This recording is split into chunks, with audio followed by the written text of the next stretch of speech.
All right. All right. All right. We are back for another episode. It is currently 11:31 a.m. And of course, today's date is the 18th of July 2025. All right. This is House Rules Committee holds a markup of pending legislation. But in other words, we would say that the committee debates on the Epstein Transparency Amendment. We're going to check that out.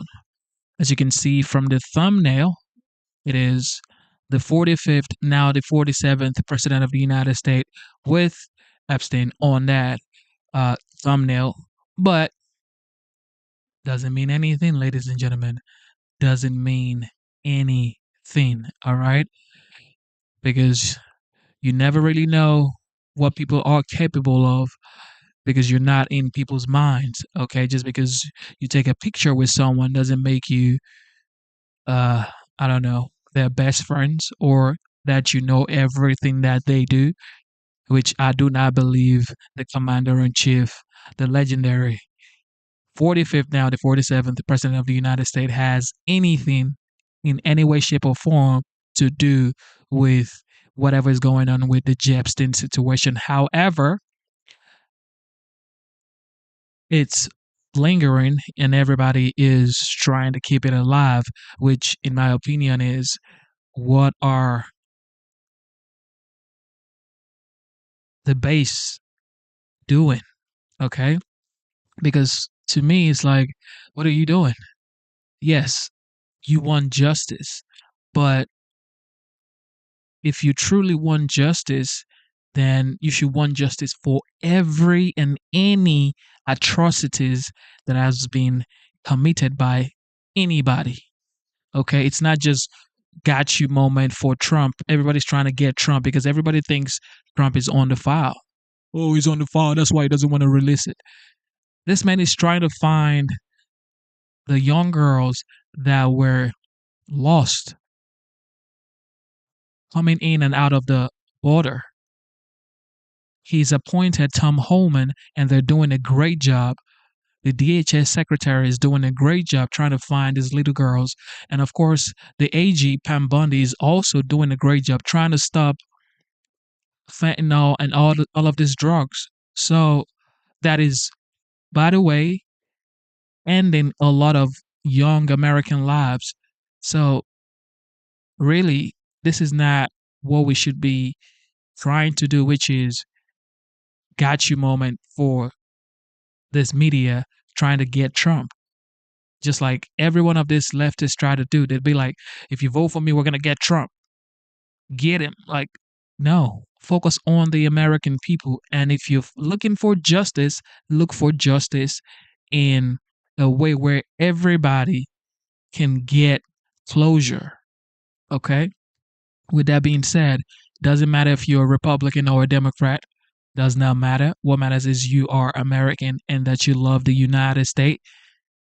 Now, this is a 3 hours and 33 minute hearing, and God bless the United States. God bless you. The United States is the greatest nation on the face of the earth, and I'm thankful to be here. So, everybody, enjoy the show. Be nice in the comment section. Be nice. All right.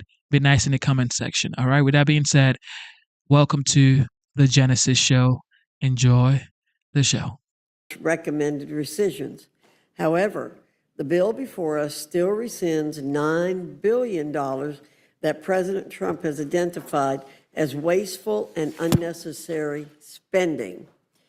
Our work in this committee here today, as it relates to H.R. 4, is an exercise in restoring fiscal sanity that was robbed from the American people by the previous administration. The money that we're clawing back in this rescissions package is the people's money. We ought not to forget that. House Republicans have already detailed to the American people the billions in wasteful spending that we're attacking in this legislation. From surgical precise cuts to waste within foreign aid to halting taxpayer dollars being funneled to the ideologues at PBS and NPR, we're making good on the mandate that Americans gave us. And let me quickly remind everyone that the process we're engaging in is not some sort of flagrant and outlandish anomaly or even a stark deviation from the norm, as some may claim. The Congressional Budget and Impoundment Control Act of 1974 that Congress set up more than half a century ago allows for this process of enacting rescissions of funds to be carried out. This is the same process that has played out in previous Congresses. It's nothing new. Yes, wasteful spending does occur in Washington. The American people know this to be true, and they want to see immediate change. Republicans in the People's House are the ones who are orchestrating that change with the rescissions package and rescissions packages to come. Americans want their tax dollars to be spent prudently and not chucked carelessly at things that do not align with their values and their own fiscal sensibilities. This is not a hard concept to grasp. Republicans understand it quite well, believe me. It's time that we get the rescissions package across the finish line and secure another significant win for the American people. They're looking to us to act. With that, I look forward to today's discussion, and I now yield to the ranking member, Mr. McGovern, for any comments he wishes to make. Well, thank you, Madam Chair. And before I go to my opening remarks, I just have a question. I've been following the media reports all day today as we've been awaiting this meeting today. It's been reported that many of the Republicans on the Rules Committee are concerned about the fact that the Jeffrey Epstein issue is not going away. And we had some reporting earlier that from Jake Sherman at Punchbowl that Speaker Mike Johnson and his leadership team were discussing offering an Epstein-related resolution to try to quell the furor of members of the House Rules Committee.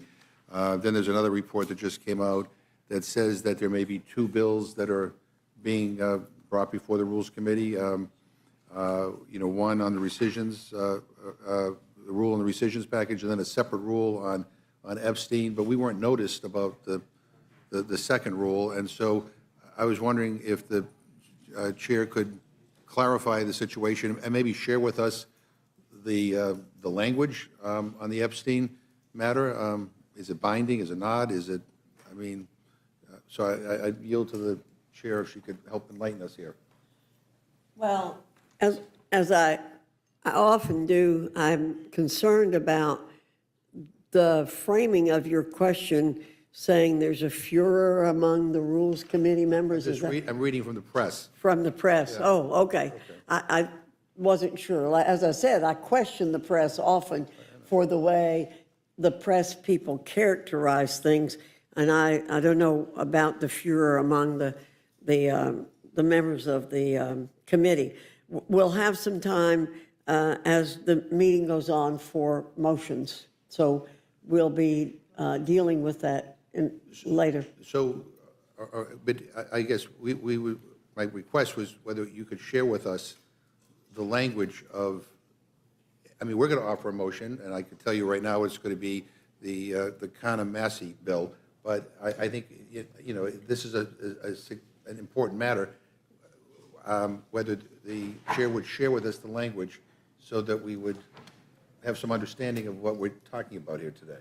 Well, we'll look forward to getting your motion, and then we'll respond. Yeah, okay. Well, we're going to require some time to be able to digest whatever it is, because, and again, in defense of the reporting that there was a furor, I mean, it is 6 o'clock, and we thought we would be meeting early this morning, so clearly there's been some angst amongst Republican members of this committee. But let me don't flatter yourself too much. There's not a whole lot of angst over here. Yeah, it's curious that we're meeting at 6 o'clock. We're looking forward to passing the rescission package. I can tell you that. Yeah. So let me give my opening statement here, Madam Chair. What am I even supposed to say at this point? the way the Republican leadership is running this place is astonishingly bad. I mean, the incompetence is stunning. Trump said Republicans would pass a crypto rule in the morning yesterday, but instead you didn't pass it until midnight. Republicans held the vote open for 9 hours and 45 minutes, the longest vote in history, nearly 10 hours for what was supposed to be a 5-minute vote. I mean, how many minutes are in 5 minutes? Is that something Republicans are proud of? Holding a vote open for 10 hours so you can buy off the most extreme elements of your conference? And a nearly 10-hour vote is just the tip of the iceberg this week. Committee meetings noticed before you even know what you're meeting about, then postponed because your leadership is in some back room making God knows what secret deals. And another failed rule. How many times have we held Rules Committee hearings only to watch it all crash and burn on the House floor? Six failed rules under Speaker Mike Johnson alone, and 9 since Republicans took the majority. You know how many rules failed when I was chair of this committee? 0. You know how many rules failed under Speaker Nancy Pelosi? Also 0. I mean, this is aggravating to me because you are wasting our time. You guys are getting your whip counts from live floor votes. That's embarrassing. And it's disrespectful to us, to the process, and most of all to the people we represent. There are real crises demanding our attention, and you're wasting time playing petty games and arguing amongst yourselves. Honestly, if you were in the minority and watching this unfold, what would you say? How would you defend this unserious process? And I think we all know the answer. You would say it's embarrassing, and you would call us incompetent. And while we talk about your rescissions package, please spare us the lectures about cutting spending when this majority just added $4 trillion to the debt so you could give bigger tax breaks to billionaires. The big ugly bill you passed cost 450 times what is being saved with these rescissions. You passed your tax breaks for billionaires, and now you're pretending to pay for them. That's all this is. This bill slashes funding for public broadcasting. It guts global health programs. It undermines foreign aid, including to Ukraine. Actually, none of you even know what's fully in this. You know, we've seen the top lines, but even Republican senators are warning we won't understand the consequences until the damage is done. Make no mistake, Madam Chair, democracy is messy, but this is not the give and take of messy democracy. This is a dumpster fire. This is a tug of war between Republican incompetence and Republican extremism. And sadly, no matter which side wins, the American people lose. And finally, earlier this week, Madam Chair, I gave everyone on this committee a chance to go on record about releasing files related to Jeffrey Epstein. It was an up or down, yay or nay vote on a very simple amendment that says the Department of Justice must preserve and release all the files. That's it. And shockingly, all but one of you voted against releasing those files. The Speaker put out a statement, and I gotta love this. He put out a statement calling it an obscure stunt. I didn't realize offering amendments was obscure. I'm pretty sure we do that all the time. And when it comes to a stunt, nothing in my amendment would have prevented your crypto bills from moving forward. My amendment simply said that in addition to the crypto bills, we're also going to have a vote on releasing the Epstein files. And if it was such a stunt, why did Mr. Norman, one of the most conservative members of this committee, vote with us? I commend him for doing what was right, especially as President Trump has suddenly decided that this whole thing is a hoax, that the files don't exist, and that the people who believe this stuff are, quote, weaklings. But I frankly don't get why the rest of you voted no. Why would anyone vote against releasing files that we've been told, by the way, by the President, by your Attorney General, by your Director of the FBI, by his Deputy Director? We have been told by them that these files show the identities of those who knew that Jeffrey Epstein was sexually abusing children. So I hope all of you had a chance to consult your constituents and your conscience, and I hope that you will vote with us when I again offer a simple amendment to release the files. Because either one of two things is true. Either one of two things is true. Either there's nothing here, and Trump made all this up and conned you guys into believing it, In that case, why would you vote against releasing files that don't exist? Or there are files and you guys want to keep them hidden because you're afraid what's in them. Which is it? Which is it? And with that, Madam Chair, I yield back. Thank you, Mr. McGovern. Madam Chair, Mr. Scott, I would just like to say, I look forward to an honest, not a political debate on the issue of the Epstein files. But when you look at the definition of all the files would include a list of the victims of the Epstein crimes. Yeah. And so I look forward to the debate. Now you had your time. You put legislation in. You can't censor me, Mr. You Scott. put legislation in at 3:56 when the Rules Committee meets at 4, and we were already in this room when you signed it and put it in. It was a political stunt. That's all it was, and we're going to give you a solution to it. And if you read the amendment, Mr. Scott, you would realize that there are exceptions to protect the victims of these crimes. And by the way, our language has been out. No, there are not. There are not. In the Massey counter bill, there are. That is not what you offered. That is not what you offered. You said all the files, and we have a responsibility to protect the victims. Mr. And Scott, we know where you are. Yeah, we know where you are, Mr. You're Hiding. the party of child victims. That's why you opened the border. That's why you opened the border. How many children got raped coming across that border because of what the Democratic Party did? Who voted to cover up the facts. Okay. We have a hearing here, and we're going to follow our regular order. Thank you very much. If you, it would be better, Mr. Norman, if we just moved on and we came to you during the questioning.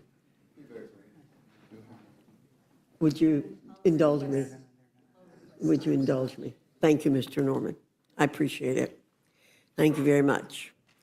Without objection, any prepared statements our witnesses may have will be included in the record. I now welcome our only panel, Representative Diaz-Balart and Ranking Member DeLauro from the Committee on Appropriations. Your full statement will be submitted for the record, and we ask that you summarize your statement in 5 minutes. Representative Diaz-Balart, I welcome your testimony.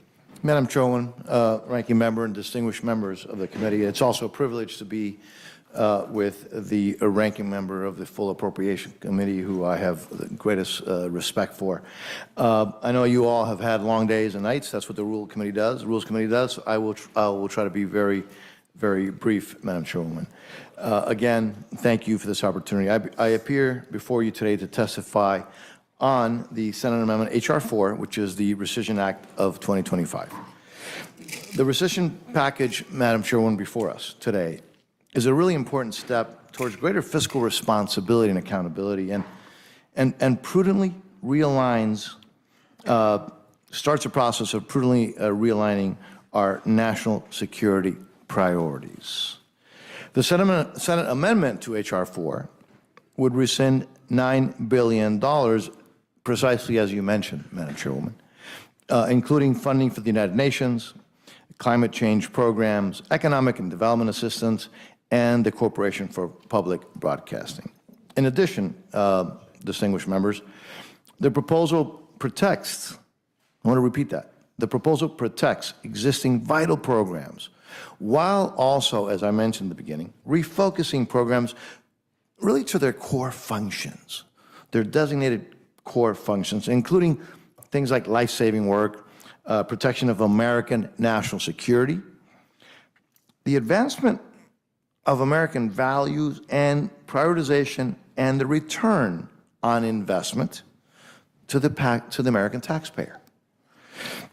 There's no question, as you all know, that the federal government spends way too much. And this is, again, one more effort to rein in spending, but doing so, Madam Chairwoman, responsibly, thoughtfully. I look forward to any questions in the conversation. And again, I know you've all had, as the Rules Committee always does, long days and nights. So with that, I look forward to the questions, and I will yield back. Thank you. Thank you, Mr. Diaz-Balart. Ranking Member DeLauro, you're recognized. Thank you so much, Chairwoman Fox and Ranking Member McGovern, members of the committee. And it is really a pleasure for me to be on this panel with my appropriation colleague, Mr. Diaz-Balart. In addition to being a colleague, he's a friend, and we've worked together on many, many issues over the years. As in June, I remain strongly opposed to this rescission bill, which is a rubber stamp on the Trump administration's stealing from the American people. Since taking office, the Trump administration has stolen funds appropriated by Congress, passed by Republicans and Democrats in the House and in the Senate, and signed into law by the president, the law of the land. Appropriations bills are not a suggestion, they're the laws of the land. And this upends the separation of powers and our constitutional order. Article 1, Section 9, Clause 7. Office of Management and Budget Director Russ Vought, the architect of the administration's efforts to subvert our power of the purse, has made it clear that he wants to end our appropriations process as we know it. According to Politico, and this was an article today, and this is a quote, Vought said he's looking to change the paradigm of the way appropriations has worked, end quote. The article continues, and I quote again, when specifically asked if he would reassure Democratic appropriators that the White House would abide by bipartisan spending agreements or commit to not using rescissions on future appropriations bills, he simply said he would not, end quote. We are on a dangerous and destructive path to degrade and usurp the authority and the prerogatives of the Congress and the Appropriations Committee. I'm afraid we are moving closer and closer to a paradigm, Mr. Vought's paradigm, where the bipartisan appropriations process is completely irrelevant. I underscore bipartisan. This is the only piece of legislation. The appropriations bills are the only pieces of legislation where you must have Democrats and Republicans, House and Senate agree before it can go to the president for a signature. If that conclusion cannot occur, the government shuts down. So he wants to make the process irrelevant, where continuing resolutions, reconciliation, and rescissions are where governing happens. The Appropriations Committee is one of the last places in Congress where bipartisan happens on the Appropriations Committee, and which we're proud of it. This bill will shut down rural television and radio stations, cutting off coverage of local news, eliminating emergency information like severe weather alerts, jeopardizing access to PBS Kids children's programming, Sesame Street, Daniel Tiger's Neighborhood. The bill rips life-saving support away from hungry, displaced, and sick people in developing countries and conflict zones, and to end programs that prevent conflict and pandemics. The bill abandons the people of Ukraine while they resist Putin's tyranny. The bill puts America last. When we retreat from the world, diplomatically and through our assistance to vulnerable people, America will be alone, without allies, in a less stable world, without the support of the international community. And do you know who will come out ahead? China, Russia, Iran.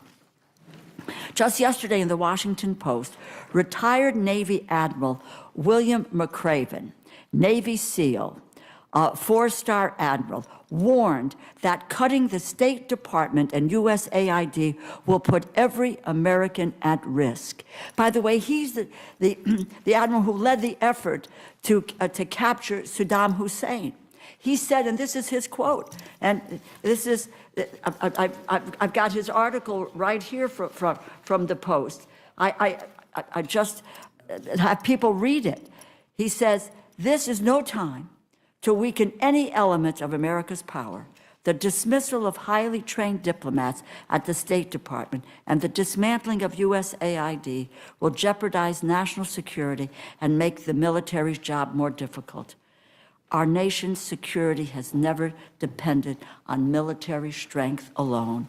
Rather, it relies on collaboration with a strong Foreign Service, and Diplomatic Corps, end quote. This bill inexplicably carves out the Countering PRC Influence Fund, which while also cutting $500 million in disaster assistance. When people in need see supplies coming through and say, quote, USA, that shows the power of the United States. That will be traded for food aid from China. This is already happening. When Burma experienced a devastating earthquake earlier this spring, instead of the U.S. being first on the scene, China surged to help. The aid that went to people in need was marked as China aid instead of, quote, from the American people, end quote. All of this is being done in the name of combating waste. I will tell you what is waste. 500 tons of food grown by American farmers, destroyed at a cost of $130,000 to American taxpayers because the chaos caused by the dismantling of USAID left it to expire. The same thing is happening to family planning and HIV prevention supplies. This is a bill to help Republicans claim they are practicing fiscal responsibility while concealing that what they are doing is ripping away health insurance from at least 17 million Americans in order to make billionaires more rich, increases our debt by almost $4 trillion. It codifies the right of the Trump administration to steal from rural and vulnerable American communities, children, and the global poor for the sake of handing more money to billionaires. Congress needs to reassert its role and its fight for the middle class, for the working class and the vulnerable, not protect the interests of billionaires and big corporations. Strongly oppose this bill, which forfeits our global leadership, undermines our national security, and steals from the American people. Thank you, and I yield back. Thank you, Ms. DeLauro. Ms. Fishbach, you're recognized for any questions you may have. Thank you, Madam Chair. And I won't belabor the point. I appreciate that we are taking up the rescissions bill. I think it's important that we move it forward. We are talking about saving money, and I recognize that there'll be a different opinion on the other side. But this is necessary when we look forward and we are in the kind of debt we are in. We need to do this. And so I appreciate you bringing the bill forward, and I am happy to support it. And I yield back. Thank you, Ms. Fishbach. Mr. McGovern, you're recognized. Madam Chair, before I get to my questions, let me just say one other thing on the Epstein issue. Mr. Scott raised a point that he didn't get our amendment in advance.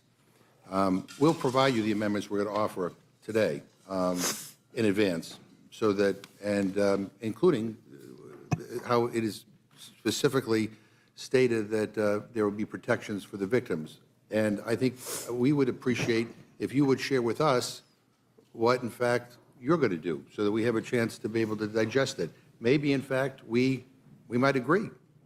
I don't think we'd agree if it's non-binding, because then it's just a glorified press release. But I think we will make the text of our amendments available, so you can go through them, during this hearing, and any questions you have, you could then ask them. But we would appreciate you doing the same to us.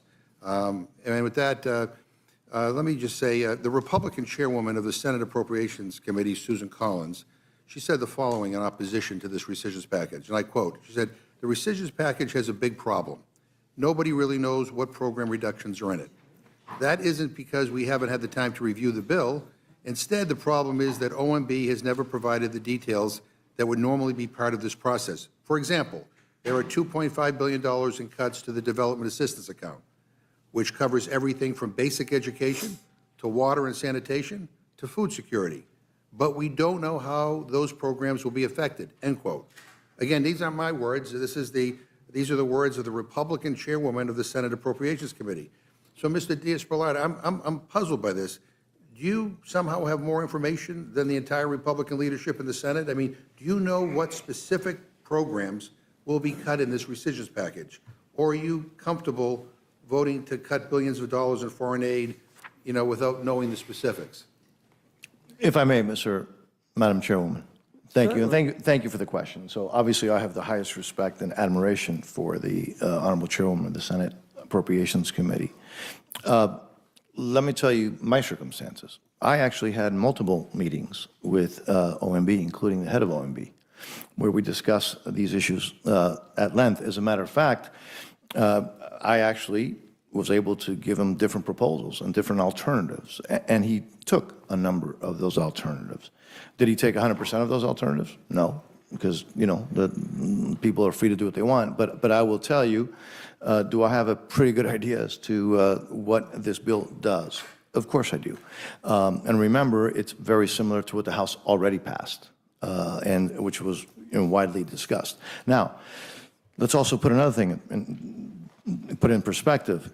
As the Honorable Chairwoman mentioned, and I did too in my short opening statement, we're talking about $9 billion. While $9 billion is a substantial chunk of change, there's a heck of a lot of money left over. And to reassure you, this week we passed the subcommittee legislation that funds all of these issues, foreign aid, foreign policy, et cetera, out of subcommittee. We're already in that process.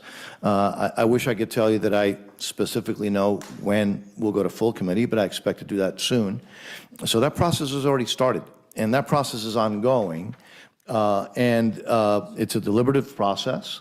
And I think you can expect, Mr. McGovern, as I've done already, and we're going to continue to do, we're going to look through with a very sharp pencil, putting that bill together.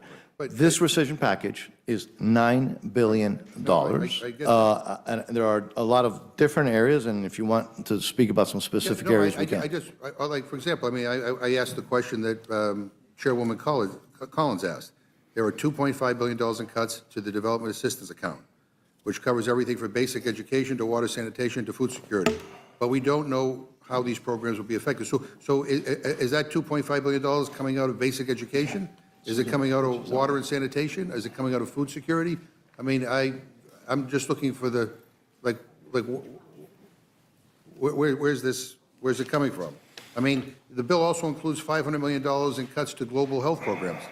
What specific programs are being cut under what global health program? Yeah, go ahead. And I think it's a valid question.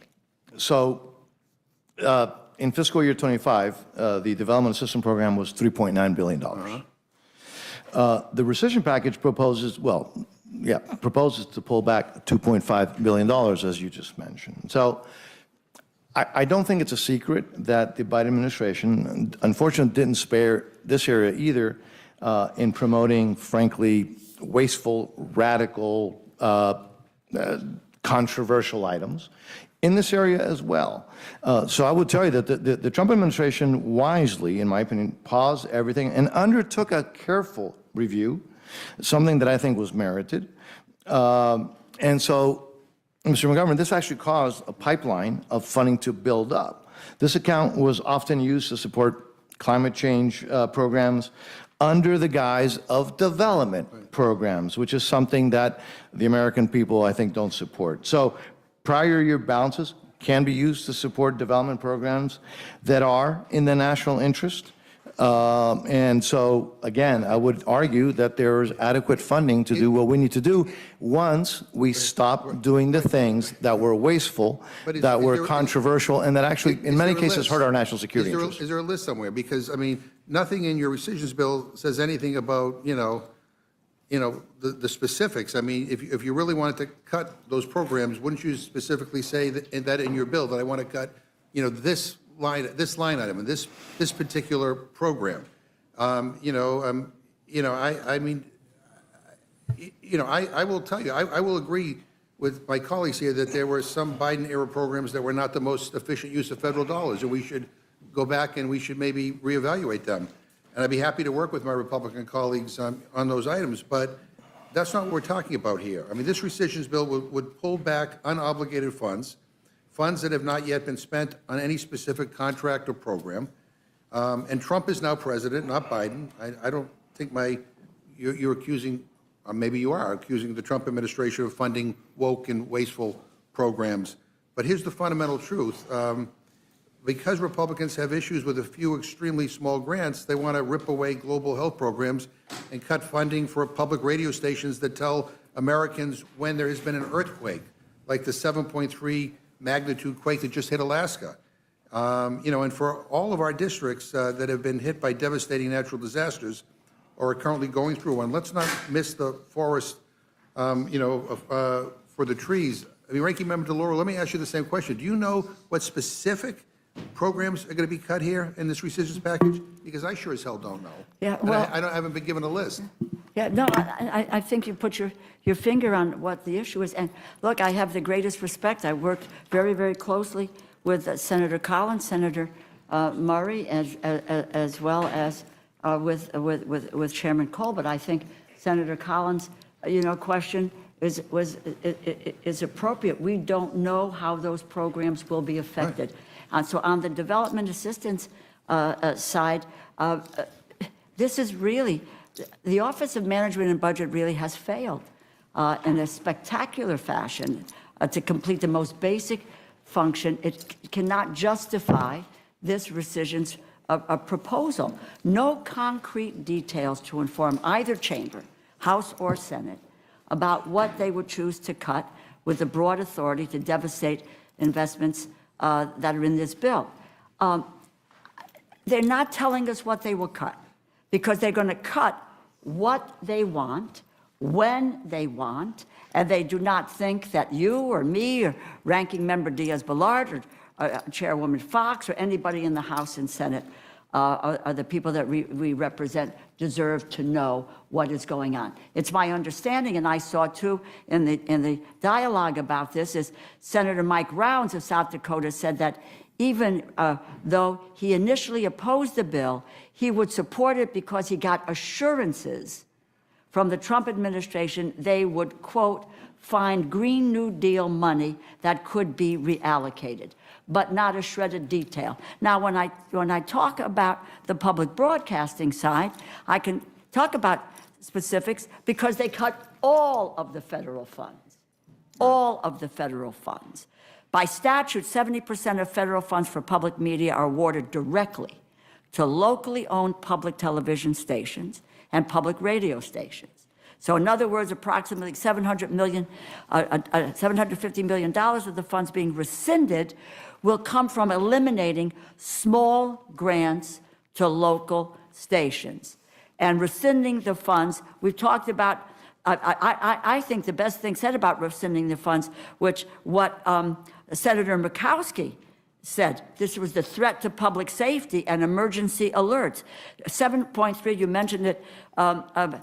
McGovern, 7.3 magnitude earthquake off the coast of Alaska. She noted that it was public broadcasting stations that relayed tsunami warnings that enabled local residents and summer tourists to evacuate to safe locations.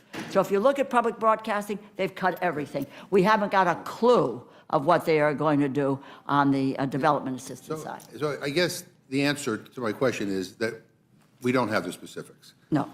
And that really is troublesome to me, just as a member of the House of Representatives, a member of Congress, is because, I mean, that's what we do. And Mr. Diaz-Balart, I don't agree with you on everything, but there's lots of stuff we do have common ground on. And, we fight to get funding in to bills to make sure that some of these priorities are adequately resourced. But I think that's the way it's supposed to. I think Congress should have a role in all of this. And it seems like we're just kind of handing over all these decisions to the administration. And my last question, do you know anything about this special sweetheart deal that South Dakota got? I'm calling it the Prairie Payoff. Do you know what Senator Rounds got to vote for? These little deals that are being made that I think we're going to find out, in a week or 2 or 3 weeks, and we're all going to be kind of shocked that these deals were made. Look, Senator Tom Tillis said, and I quote, "I suspect we're going to find out that there are some things that we're going to regret," end quote. Roger Wicker, again, another Republican, quote, say, "In this situation, there's a specific amount stated that will be rescinded, but this Congress will not be allowed to choose those specific cuts. That will be done by somebody in the Office of Management and Budget in the White House. And in this situation, it will amount to the House and Senate basically saying, we concede that decision voluntarily to the executive branch, end quote. And you know, I don't think, whether it's a Democrat in the White House or Republican, that we should blindly trust any administration on these matters. I mean, we have a role here in the House, and I think we're forfeiting that role. Anyway, I don't want to belabor the point, but I don't think any of us know what the hell is going to happen. Ms. DeLauro, you want to add one thing? Well, I just want to say, I think you've made a very strong point. I just go back to the, to the congressional power and the power of the purse. That has been abdicated here in both the House and in the Senate. And that is to Mr. Vote's. That's what he wants to do. As I said, he is looking to this new, what he calls a new paradigm, and that what we've had for really the history here, the kind of, it is a bipartisan appropriations process, and I will fight for a bipartisan appropriations process, but he wants to make that irrelevant. So he wants to rule by continuing resolution, reconciliation, rescissions, and that's how he sees this all is all happening. And I will tell you to anyone, and I don't know what commitments he made to you, my colleague, Mr. Diaz-Balart, or what he made to Mr. Rounds, but flat out, you can't really trust him. He said he lied about PEPFAR rescissions previously in the legislation. He made this promise to the South Dakota. Who knows? He makes promises that he can't keep. I only know what he wants is that he wants to eviscerate the appropriations process, and he wants to concentrate that power of spending when he wants, what he wants, in the power of OMB. I will just say that if Shalonda Young had done this, my God, what an outcry there would be about what was happening here. Thank you very much. Thank you. Thank you, Mr. McGovern. Mr. Norman, you're recognized. Well, thank both of you for taking time to come out. Let me just say, you know, the American people are excited about these cuts, the rescissions. You know, Ms. McGovern, it's up to you to propose your cuts. I never saw anything during the Biden administration that you proposed at any level other than more government, more and more government. And the American people are sick. Defense cuts. $9 billion. A lot of them. That I wish were far greater. Hopefully in the next rescission package, we will double that amount. And what Elon Musk has done is to reveal to the taxpayers where their money is going. I can name a list of them, starting with the $135 million to the World Health Organization, gone. $158 million to the Lebanese peacekeeping mission, gone. $3 million for the Iraqi Sesame Street, gone. $6 million for net zero cities in Mexico, gone.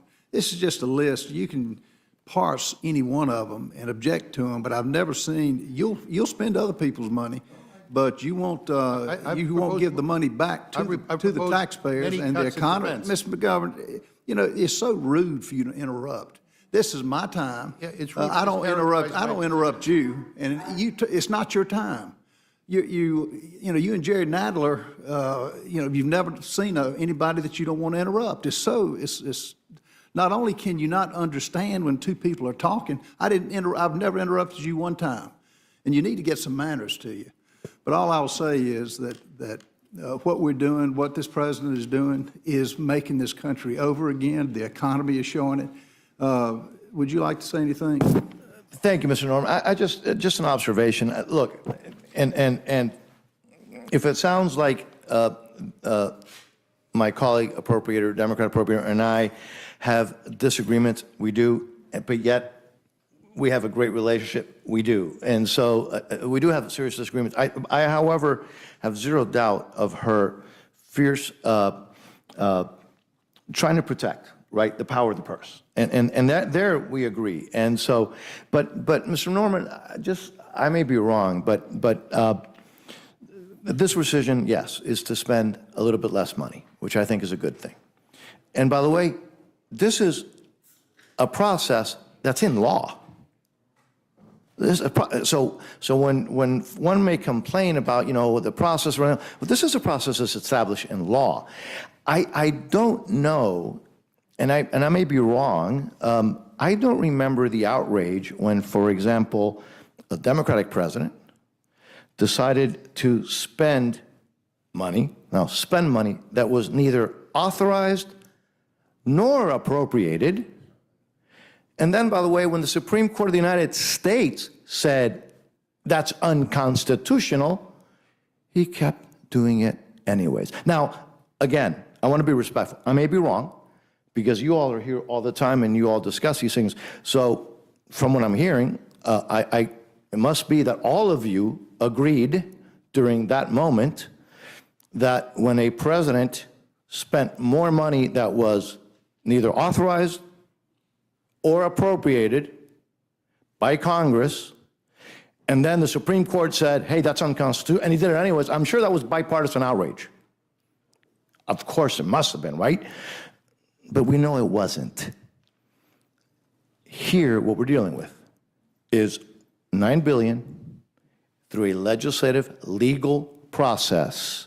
You mentioned some of the issues that are cut. And I just think that this is a responsible, reasonable proposal, which is why I'm respectfully supporting it. And thank you for yielding some of your time, sir. Well, I'd say, too, that it's a teardrop in the ocean compared to what we owe, and where my Democrat friends are just willing to bankrupt this country and spend us into oblivion. We're not, and we're making strides, and we're going to continue to make strides. And what I was going to say earlier, Mr. McGovern keeps mentioning Epstein. During the 4 years of the Biden administration, what did we hear from them? They had information then, crickets, nothing. What did they hear on the information they buried on January 6th? Crickets, nothing.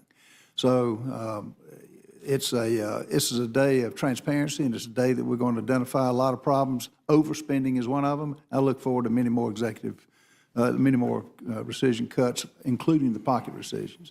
Mr. Norman? Mr. Chairman, I yield back. Thank you, Mr. Norman. Ms. Scanlon, you're recognized.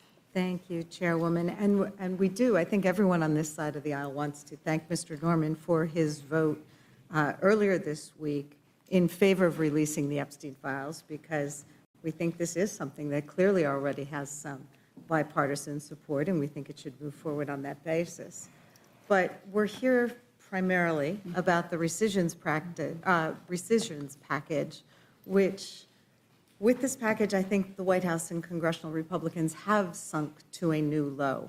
We're here in yet another emergency rules committee hearing because the right-wing zealots and Project 2025 authors who are calling the shots in this Trump White House find democracy and the rule of law to be inconvenient barriers to their extremist agenda. So instead, they want to rule this country through a combination of fear and make-believe emergencies.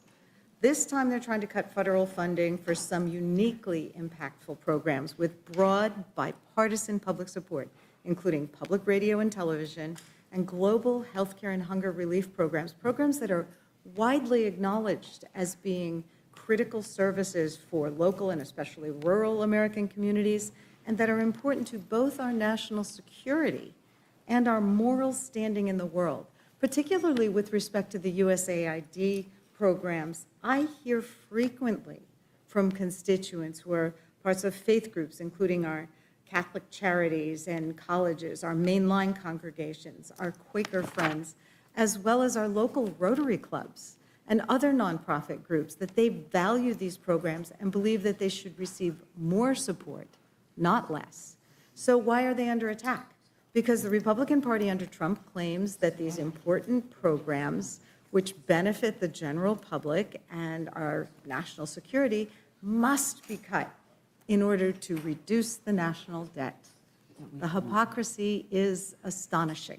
Not even 2 weeks ago, Republicans voted on a strict party line basis to put the country $4 to $6 trillion deeper in debt, not so they could lower costs for Americans, not so they could improve Americans' health and well-being or address the existential threat of climate change, but to give the mega-rich a bigger tax cut at the expense of all other Americans.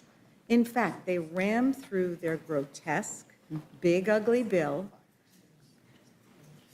knowing that it will slash health care for millions of Americans, including nursing home residents, children with disabilities, and hardworking, low-income Americans just trying to get ahead. It will end SNAP food assistance for hungry Americans, and it will repeal long overdue environmental protection measures that had already started to reduce energy costs and protect vulnerable communities. And now Republicans want to zero out funding for NPR and PBS and programs that undergird American influence abroad, ostensibly in the name of deficit reduction. This recession package is a cruel joke. The pattern is clear. The Trump administration, aided and abetted by congressional Republicans, is getting services for working Americans, shielding the powerful, and calling it fiscal responsibility. We hear lies about deficit reduction and cutting waste, fraud, and abuse, only to see Trump and the Republicans add trillions to the debt. We hear lies about making the government more efficient, and then see Republicans slash funding for some of the government's most efficient programs while firing and defunding effective government watchdogs. We hear lies about the actions of prior administrations only to distract from this administration's abuses and cover-ups. Meanwhile, Republicans are ignoring real areas of waste, fraud, and abuse, whether in the financial and tech sectors, at the Pentagon, or with Big Pharma, with the private prison contractors that they're paying to lock up law-abiding members of our communities, because going after that fraud, that waste, that abuse would hurt their campaign donors. And then there's the waste and abuse being committed by this administration on a daily basis.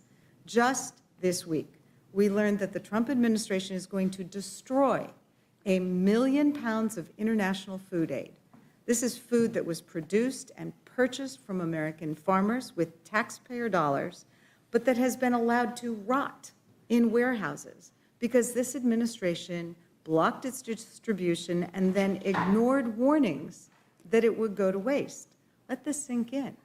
American taxpayers are going to pay for the purchase and destruction of 1 million pounds of food that was supposed to feed 1.5 million malnourished children.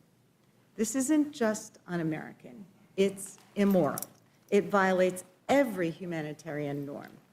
So what we get under Trump's Republican Party is a mountain of debt, millions losing their health care, millions going hungry, and with this bill, millions around the globe losing their lives, while here at home, American legislative agenda that screws over the American people.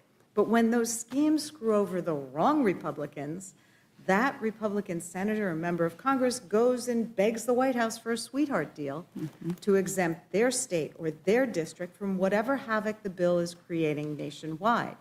This naked influence peddling and partisanship is an astonishing breach of the principle that Congress and the White House should serve all Americans, not just their partisan allies or donors.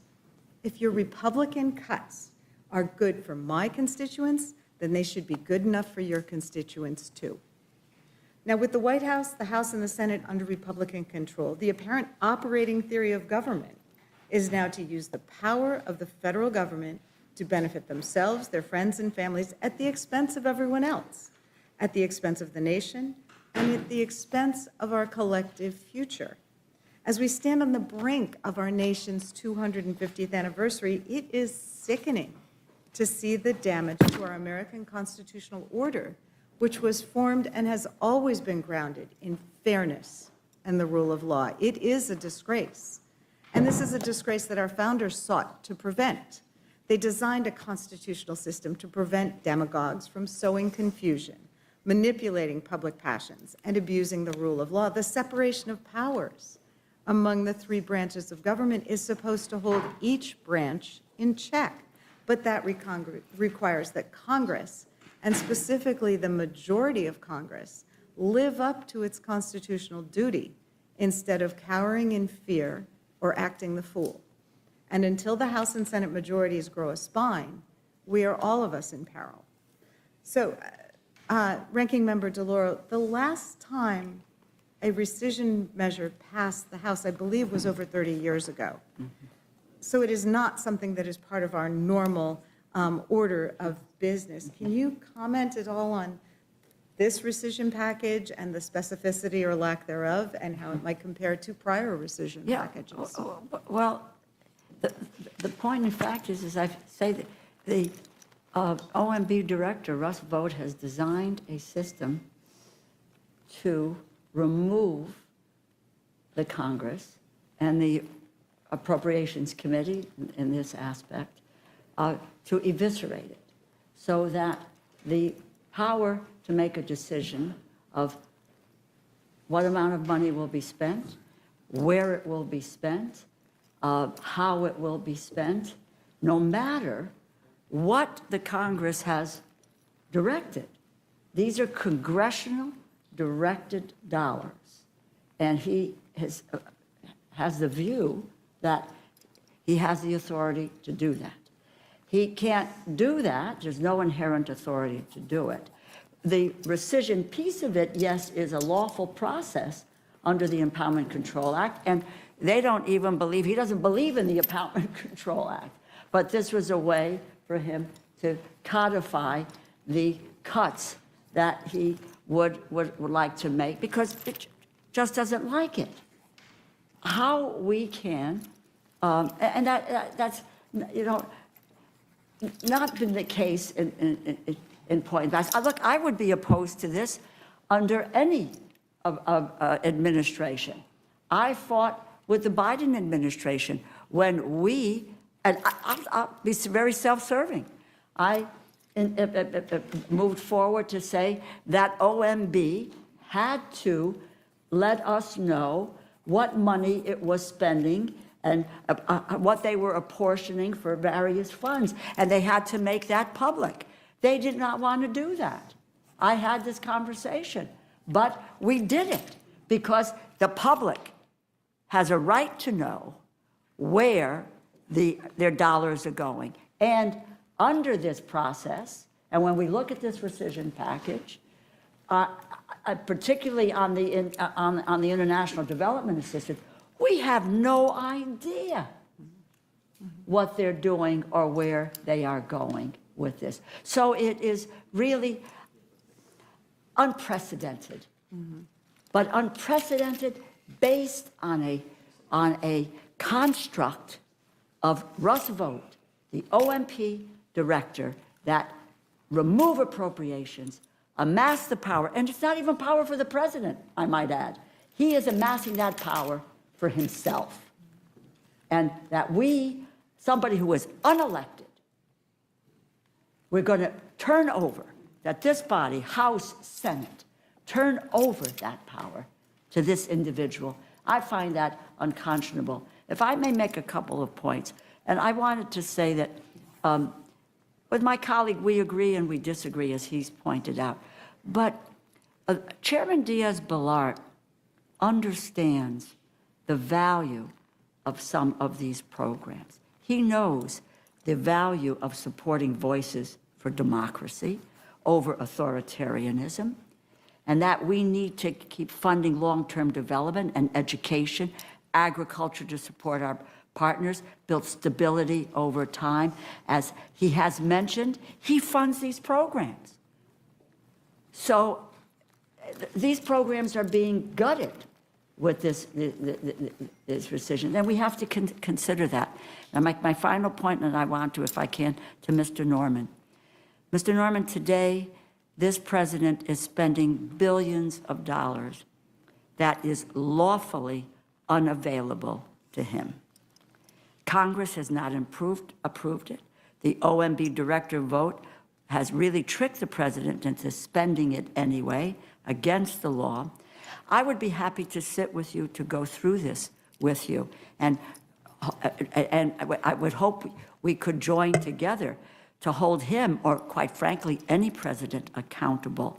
And I'm happy to follow up with you. That's not the issue that we are focused on here today, but it has to do with how the appropriations process works, what the agreements were in the past, what money was allocated, how it was supposed to be used.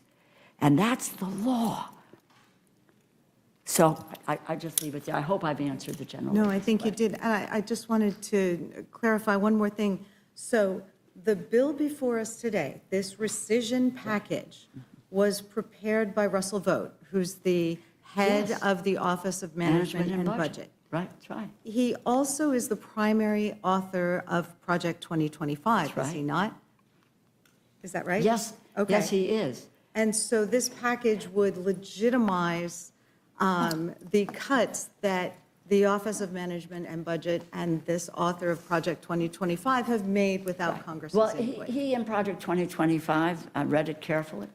You Same. know, he talks about empowerment. When he went for his confirmation hearings, you know, ruled in, you know, that it was impounded because he said empowerment is that is the inherent authority of the executive. And again, I've quoted here before, not the case.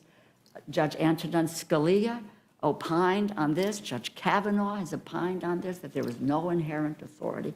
But I also want to be clear that the rescission piece of that, the 45-day piece, is something that does come out of the Empowerment, Control Act. It is just upending both the constitutional power of the purse that the Congress has and to eviscerate and hopefully eliminate, and for the life of me, an appropriations process. I'm going to fight to the death for the power of the Appropriations Committee because I believe in it. I believe in what it has done and the difference that it's made in a bipartisan way. I crafted deals with Tom Cole that increased the amount of money for the NIH, that funded Gear Up and TRIO and education programs that made a difference, that we looked at these areas and and also with Congressman Diaz-Balart, with what we've done. And what they did here was to carve out Egypt. They carve out certain pieces. They want to spend it in Egypt and Jordan and spend it in any way they want.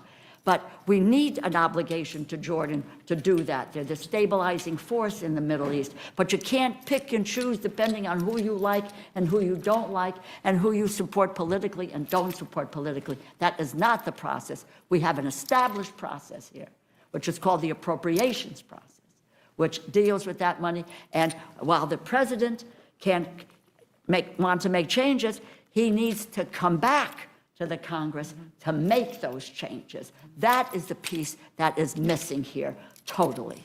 Well, obviously, we appreciate the work that you and Chairman Cole do with appropriations. He, of course, was a longtime member of this committee.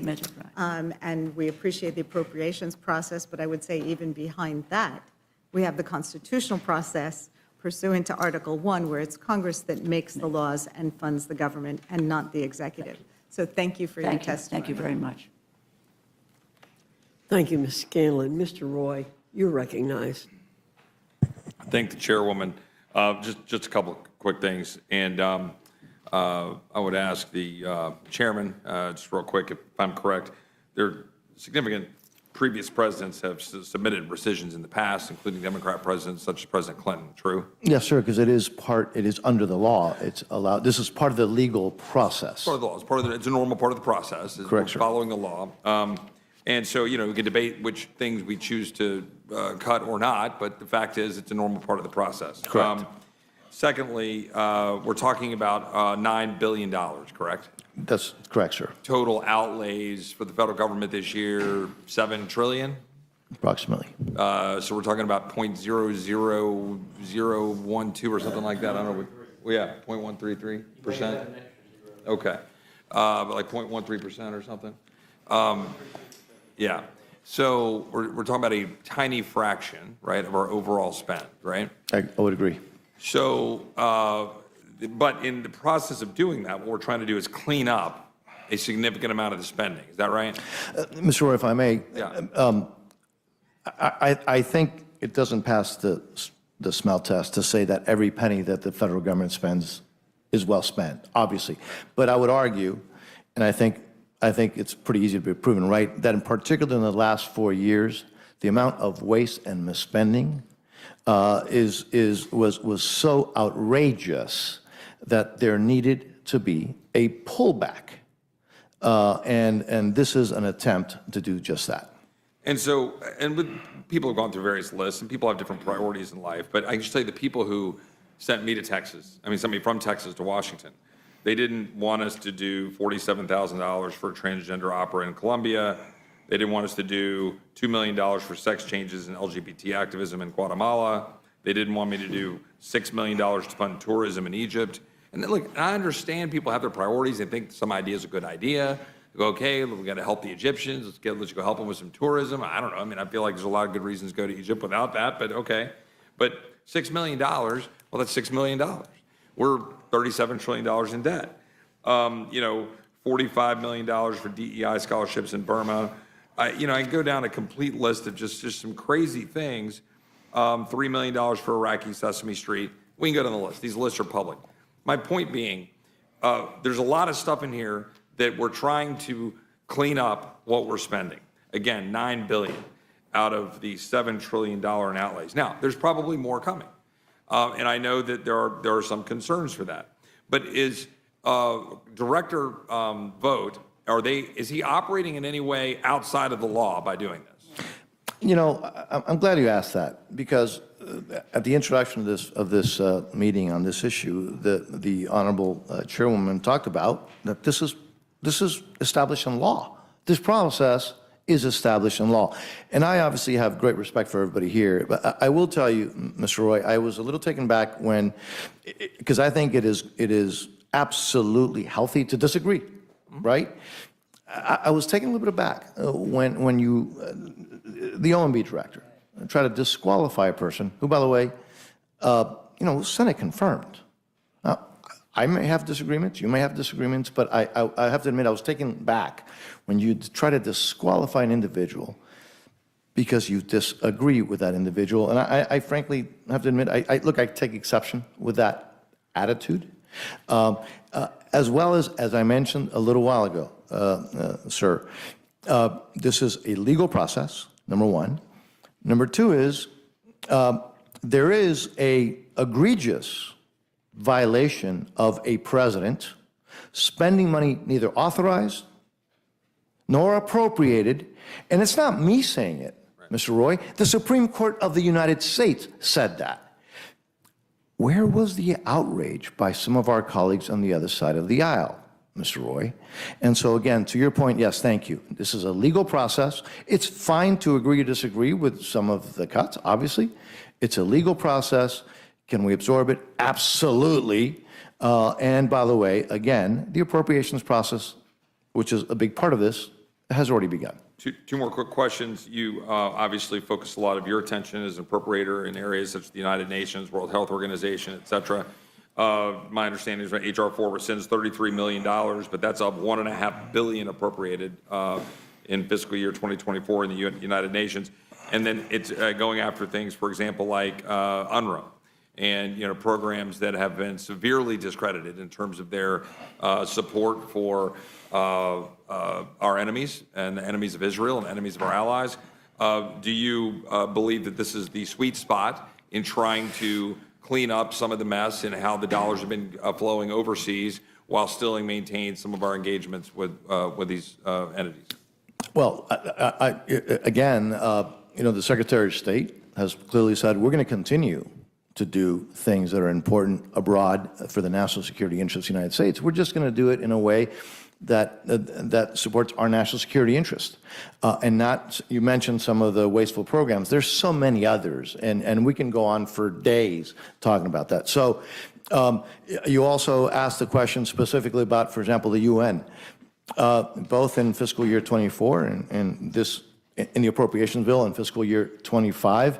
And I think you might be glad to hear that in the fiscal year 26 bill that was passed out of subcommittee this week, we defund the general fund of the UN. We defund UNRWA. We defund the World Health Organization, which has become a subsidiary of the Chinese Communist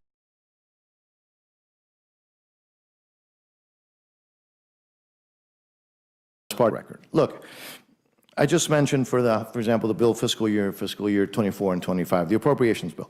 I have here, and again, I respect it, but I have here in writing the press release put together by the Democratic leaders of the Appropriations Committee, And I respect their opinion. I disagree with it. And let me tell you some of the things, I've highlighted some of the things here that we, the appropriators, in the case it was my bill, right, that they complained that we were eliminating funds for. And let me just read it out loud. They were upset that we had a prohibiting funding for the Wuhan Institute of Virology, the EcoHealth Alliance, gain of function research, and any lab controlled by China, Russia, Cuba, Iran, North Korea, they say Russia twice, and Venezuela. So we have a difference in opinion. We think that funds for things like this are not only wasteful, they hurt our national security interests. If I may, I don't want to go through this ad nauseum, but for example, another thing that we were criticized for is a prohibition of funds for the government of the People's Republic of China or the Chinese Communist Party, and that we prevent lending through the international financial institutions to the People's Republic of China.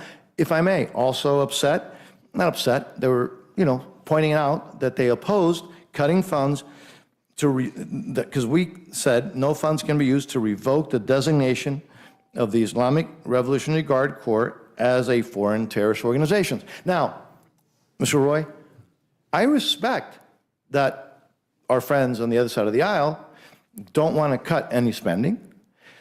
I respect that they believe, I guess, that everything is well spent, but I would argue that history would show us that when they are supporting funding things that I just read for you, this is in writing, and I respect their opinion on it, and I would also argue that thinking that $9 billion rescission is going to somehow end the world, to your point, because every penny is so well spent that we shouldn't touch any of it, I would respectfully say I strongly disagree.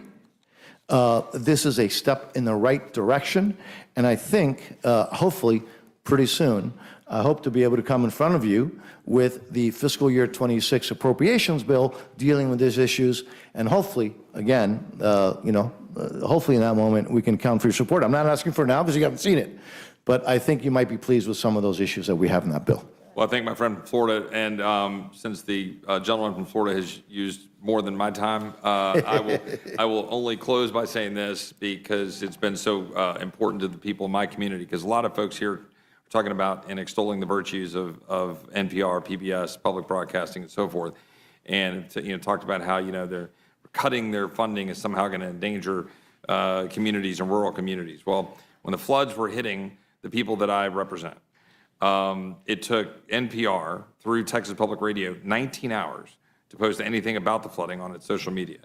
What was NPR and TPR doing in the interim? What were they doing in the morning at 4, 5, 6, 7 in the morning when private radio stations that I listened to and that I talked to were breaking in and presenting the information of the news? They were playing a program, a DC-based program, lobbying Congress for billions of dollars to continue their funding. When the flood hit at 4 in the morning, instead of providing local news, they were airing the morning edition of the Washington, D.C. Well, that's fine. They already had it pre-taped. I get that. But they didn't break in like the local stations did and so forth. The 7 private stations posted over 70 alerts on their social pages throughout the day, starting at 7:24 in the morning. My point being, private stations in the communities in which I live were there for the people of Texas. They were there presenting the information necessary. And the public stations were completely MIA. And with that, I yield back to the chairwoman. Thank you, Mr. Roy. Would you like, Mr. Chairman, to enter any of that material that you read into the record? That would be great, and I would ask that. Without objection. Thank you. Mr. Neguse, you're recognized. Well, I think the chairwoman, I do just want to say to the gentleman from Texas, who I have great respect for, and I certainly am keeping his constituents and his communities in my prayers. I will say his experience with respect to public radio and public television, vastly different than mine. I represent the state of Colorado. My district has been besieged by multiple natural disasters, flash floods, wildfires, and on every occasion, public television, public broadcasting, public radio stations, Colorado Public Television, Rocky Mountain PBS, have been there. And I would take umbrage to the suggestion. I'm not going to speak for other members and their respective experiences in their districts or their states, but I will certainly say for the state of Colorado, public television has played an instrumental role in helping constituents during difficult times of need. I want to say thank you to the ranking member and to the subcommittee chairman. Welcome back. Good to have you both here. Mr. Diaz-Balart, Chairman, I want to ask you a couple of questions. So first, how much is the total dollar figure for the rescissions package? I believe it's $9 billion. I can get you $9 billion? Okay. Yes. And I think you described that, I wrote this down, as a substantial chunk of change. I think it's a good down payment in trying to refocus. I wrote them down earlier. So $9 billion, substantial chunk of change. Would it surprise you to learn that that is 0.12%? 0.12% of the federal budget? Would that number surprise you? Or? I'd take your word for it, sir. Okay.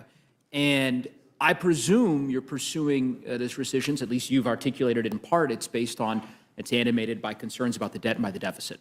Well, if I may, sir. No, I'm just asking if it is or if it isn't. If it's not, if you have no concerns. One of the factors. That's one of the factors. That's a fair answer. That's one of the factors. I guess the question is, House Republicans, literally 15 days ago, voted for a bill that will increase the deficit by upwards of $4 trillion. $4 trillion. And your case here is that this $9 billion rescission, which you call a substantial chunk of change, that's animated by concerns for the deficit. I mean, it feels like if you were concerned about the deficit, voting against that big bill a few weeks ago would have been the right way to do it.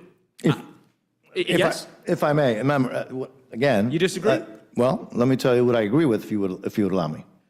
Thank you. So as I said, this is to refocus an area of spending that has been misspent, severely misspent. Not only has it been misspending American taxpayer money, I would argue that it's actually been doing so in a way that in some cases has actually not only not helped our national security interests, has hurt our national security interests. So this is a multifaceted, there's many reasons why this is an important and I'm asking start. You about the deficit reason. I hear you. You said that. It was a fair answer. Correct. You said I have multiple reasons for supporting this. Correct, sir. And I'm myopically focusing here on the first reason, which is you believe we should pass this rescissions package so that we can reduce the debt by $9 billion. And 15 days ago, you voted for a bill that increases the deficit by $4 trillion. You can understand why the American people would be a bit confused by that difference. Well, look, if you're saying that this is the only thing we're going to do to reduce the deficit, that would be what else have you all done? That would be highly inaccurate. Have you done anything else? Yes, we have. As a matter of fact, one of the things I'm very proud of is that the fiscal year 24 appropriation bills, it deals with my area, right, that I chair, which, by the way, is in essence what we're under now, because as you know, we're under a CR. CR, correct. Right? Actually reduced 6%. And this is after the negotiations. That's last year. Correct. And yeah, no, I'm talking about this year. Well, but if you'd allow me to finish. Sure. So, and the bill that I have presented that passed out of subcommittee is proposing, again, you know, we have a long way to go, 22% reduction over last year's, which was a 6% reduction. So, in other words, we are taking serious steps to reduce spending, to reduce the deficit, and equally as important is to make sure that the money that we do spend is well spent, and in this case, reflects and helps the national security interests of the United States. You've made the case on that, the secondary reason, which we're going to talk about. But well, actually, it's not. To me, it's not a secondary. It's a very important reason. Secondary might be that's the wrong adjective. The other reason. There are many reasons. So, and I don't want to belabor the point here, but I mean, we could spend some time. I mean, if your argument is that if we total up the ledger, okay, so you've got $9 billion rescission here, and I guess you're citing the fiscal year 2024 cuts that you had shepherded as chairman of your subcommittee. I don't know what the total dollar number is on that, but I'm guessing that in the aggregate, if you added it all up, it wouldn't come close to the $4 trillion deficit increase that you have saddled my children and your children, your grandchildren with. And again, part of this about priorities. I understand your argument about the other reasons. And so that might, you make the case, as you've done. But I think it's a little rich for anybody to talk about this rescissions package as a deficit reduction or debt reduction measure, because the American people are not going to take that seriously after the $4 trillion bill last week. That's all I'm saying. And I think it's fair enough because I think it is obvious, right, that the majority of the spending is not discretionary. Yeah. It's mandatory spending. The big beautiful bill. We can have that discussion, and I'm sure you all have had a lot, and we can continue to do that. This process, which deals with, and you're right. Remember, discretionary is less than a quarter of the money spent every year, but in discretionary, I think it's important to do what we can to spend where possible less. Also, to make sure that we're not misspending and that we are realigning our spending, in this case, to our national security interests and not wasting money. And that's what this would do. Let's talk about that a bit.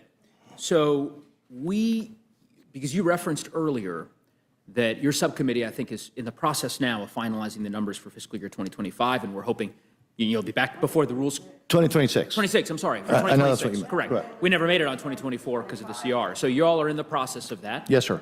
And I took a look at the press release that y'all issued a few days ago, and it very proudly proclaims that you are fully funding the Countering PRC Influence Fund of $400 million.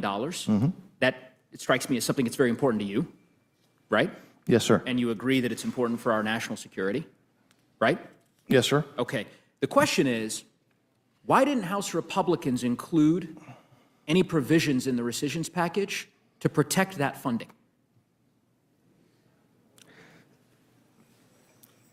Again, if I may. No, it's a simple question. No, I know.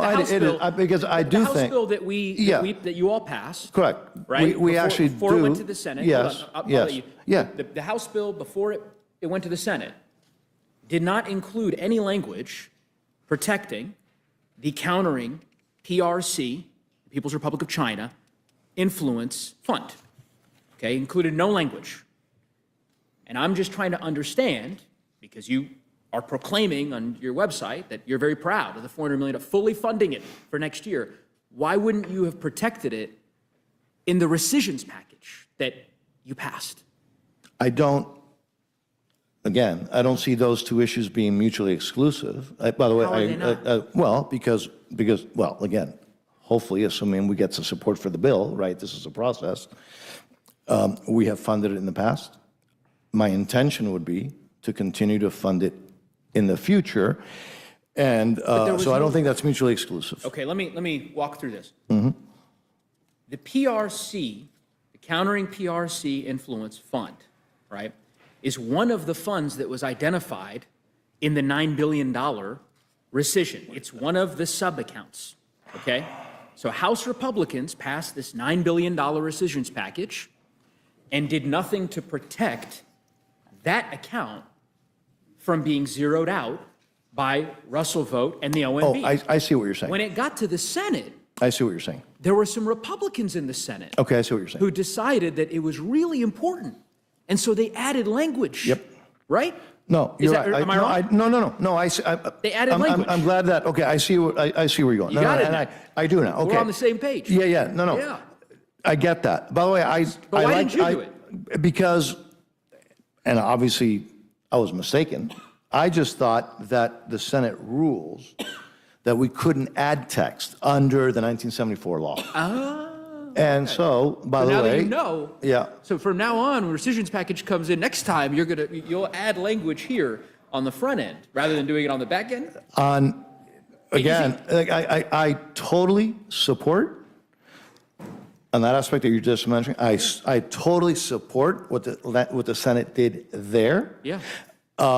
Again, I don't claim to be an expert on Senate rules, right? And so Are there potentially, by the way, who knows, other areas that, that we would add, or I would have added language if I thought that it was okay according to the Senate rules? So I will. What about PEPFAR? I will always, I will never claim to be an expert on Senate rules. Fair and I will enough. tell you, do I support that language? Yes. Not only do I support it, again, it's reflected in the fiscal year 26 bill, the 24 bill, which is what we're on right now. And again, to use, and I want to be respectful, because this is not to use your language move to a about, different you think subject. it's rich. I also think it's rich that I was criticized by my colleagues, appropriating, who I respect, for actually the language that I just read, that hopefully will be in the record, precisely because I was so strong and continue to be so strong about making sure that money doesn't go to the PRC. No money should go to pay back the PRC, goes to international institutions. So on that, You've answered the question. so I agree with the I'll move to a Senate different language. subject. I agree So, with the Senate language. I'm grateful you agree with the Senate language, Yeah. and I guess I would just say that House Republicans had every opportunity to do that on the front end here in the House before it got to the Senate. And I think it's a bit convenient now to say, well, it's, I wasn't familiar with the rescission rules and as to whether or not we could add language to protect aid to Egypt or the PRC language or a variety of other language that was added in the Senate with respect to HIV and AIDS. But let's put that to the side. PEPFAR, because this wasn't about language, this is about funding, right? Senate made the decision to pull $400 million, the PEPFAR rescission, out of this bill. Correct? Correct. All right, and you support that. I support the bill, absolutely. I know you support the bill, but you support that the PEPFAR funding is no longer part of the rescissions bill. Yeah, look, by the way, for the record, I support PEPFAR. And what we've I'm actually, asking, yeah. So and we've it's actually had hearings on PEPFAR. But if that's the case, why not if- support it in the House if I on may, the front end? because do I think that we could absorb the original House language on PEPFAR? Absolutely. The Senate believes that, it's potentially safer to do it their way. It's not a huge change. So, but again, if I may, and this is not really your question, I do support PEPFAR. In the hearings that we've had, even on things that are as important that, for example, that I support, there has to be the question asked, should we do it forever? That's not what we're talking about now, but that's something that we are looking at in the appropriation bill. Yeah, and I would say, Mr. Chairman, I'll move to a separate subject, but I just will say, that this is, I think we're getting into a game of semantics here. The PEPFAR funding is quite substantive. Most of the Republicans, overwhelming majority of the Republicans in the U.S. Senate voted against the amendment to strip PEPFAR funding out of the rescissions package. They did that not because they thought this was a less safe or more safe approach. They did it because they opposed pulling it out. They wanted the PEPFAR funding rescinded, as the vast majority of your colleagues do here in the House on the Republican side. And so I was just asking you, I'm trying to get a sense of, you say you support the program? If you support the program, then I would hope that there would be a similar effort here in the House on the front end to pull that funding from the rescissions package before it made it to the floor. But in any event, another piece of your fiscal year 2026 budget on the foreign subcommittee that you lead is around countering efforts with respect to our adversaries. Correct. I want to get a sense, this is back of the envelope, it really is, I'm just kind of curious. How much does the budget include for fiscal year 2026, just, you sort of, again, back of the envelope, for countering efforts regarding Cuba? In the 2026 bill? Yeah. A couple $100 million or what? No. Or what's the? No. million It's less. It's again. I believe it's about. I think it's the same as it was in the original bill in 20 fiscal. million or what? It's about. I want to say maybe 30, but don't quote me Okay, on that. 30 is good. Let's in the Let's use that ballpark. number. In the ballpark. So, Yeah. okay, here's the question. So let's say that $30 million, I understand very important to you and your constituents, and I think a lot of Americans, right? Let's say that Congress appropriates that figure, and we approve that. Do you believe that number, the $30 billion... Million, sorry. I had to be there. $30 million for countering Cuba. Do you believe that number is a floor or a ceiling? There is no disagreement, I think, among a lot of the appropriators that when we put the appropriation bills together, the goal is to have the administration follow that. So I Now, hear you. Right. Just So, let me there's ask you no then. disagreement on that. But no, I do. no, But the because I don't- rescission process is part of the process. I hear you. This Yeah. isn't actually about the rescission. Okay.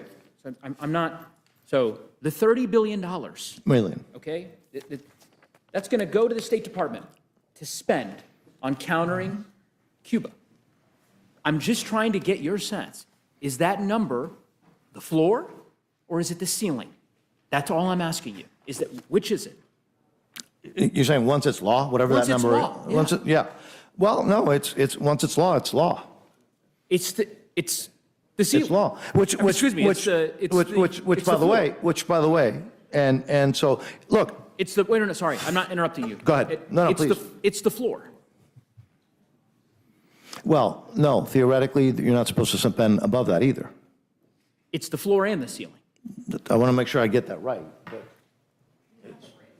yeah. All right. So both. Well, actually, can I tell you in the actual bill how I have it? It's the floor. In the way I have it written, no less than. No less than. Correct. Perfect. But that's how it's written in the bill on that aspect. That's how it's written. So on that part. That goes to whether it's Secretary of State Blinken, 2 years ago, a year ago, or whether it's Secretary of State Rubio today. Here's the money that Congress has appropriated for countering Cuba. And you cannot spend any less than this, and you are required to spend this number. Right? It is the floor. You can't, we're not going to have you spend less than that amount. Correct? If that language holds, that's what it would be. Okay. If that language holds, that's what it would Here's be. why. I mean, and I can glean from your reaction that it's a bit surprising on my question. No.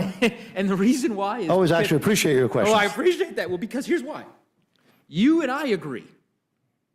Ranking Member Rosa DeLauro agrees. Every single Democrat, I think it's safe to say, in the House of Representatives agrees with you. Russell Vogt does not agree with you.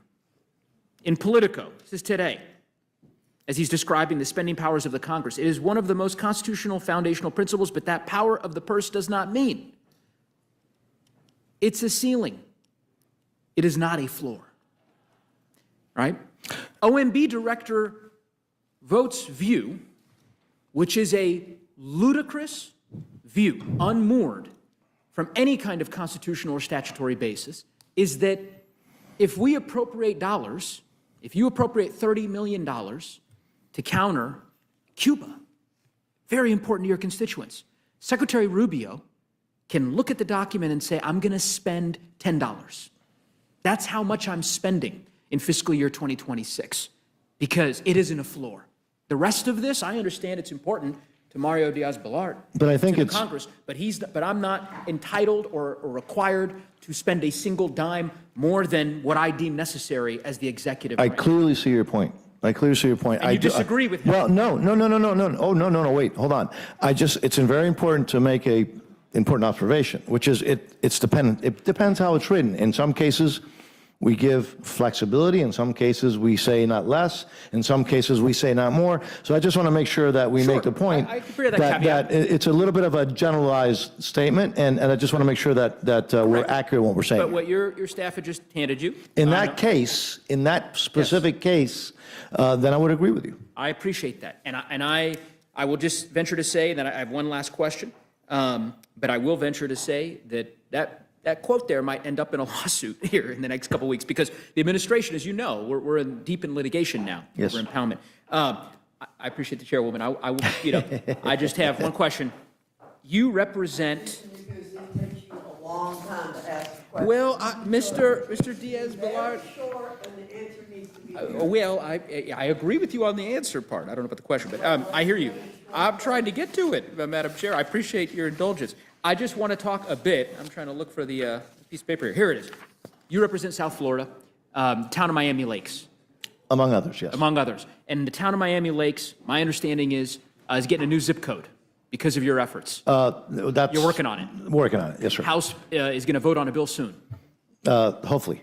Very exciting. I know how important that is to communities in my neck of the woods. You know, I was looking online. Do you know how I discovered that the town of Miami Lakes was getting a new zip code potentially because of your efforts? I was looking at WLRN. It's the only publication I could find that would print a story about your efforts regarding a new zip code for the town of Miami Lakes. WLRN is a public affiliated station, right? Yes, I believe so. It is, I can believe so. assure you. It's public television. Okay. These cuts are going to be devastating. They're going to be really devastating to public television, to public radio in every state in the country, including in Florida and, of course, in Colorado. It's a shame. I wish you all would reverse. Can I just put one just little clarification? In South Florida, there are numerous local publications, which we have, for example, the community newspapers. That's in all the communities. Just so you know, just to make you feel comfortable, there are numerous private publications that cover what happens in D.C. locally, and so I hope you feel reassured Well, none of them that about the that's zip not code. the only one. None of them about your legislative efforts on the zip code, except for public radio. I yield back. Thank you. Mr. Scott, you're recognized. Thank you, Madam Chair. And Congressman Diaz-Villar, I do have I don't remember exactly. Did the Inflation Reduction Act money, did that go through the appropriations process and the American Rescue Plan? No. No, sir. It did not go through the appropriations No, process, sir. did it? I didn't think it did, and I just listened to. But it did not go through appropriations. Correct, sir. Right, and it went through without a single Republican vote. Both of them did. Correct, sir. Correct? We're on the same page. All right.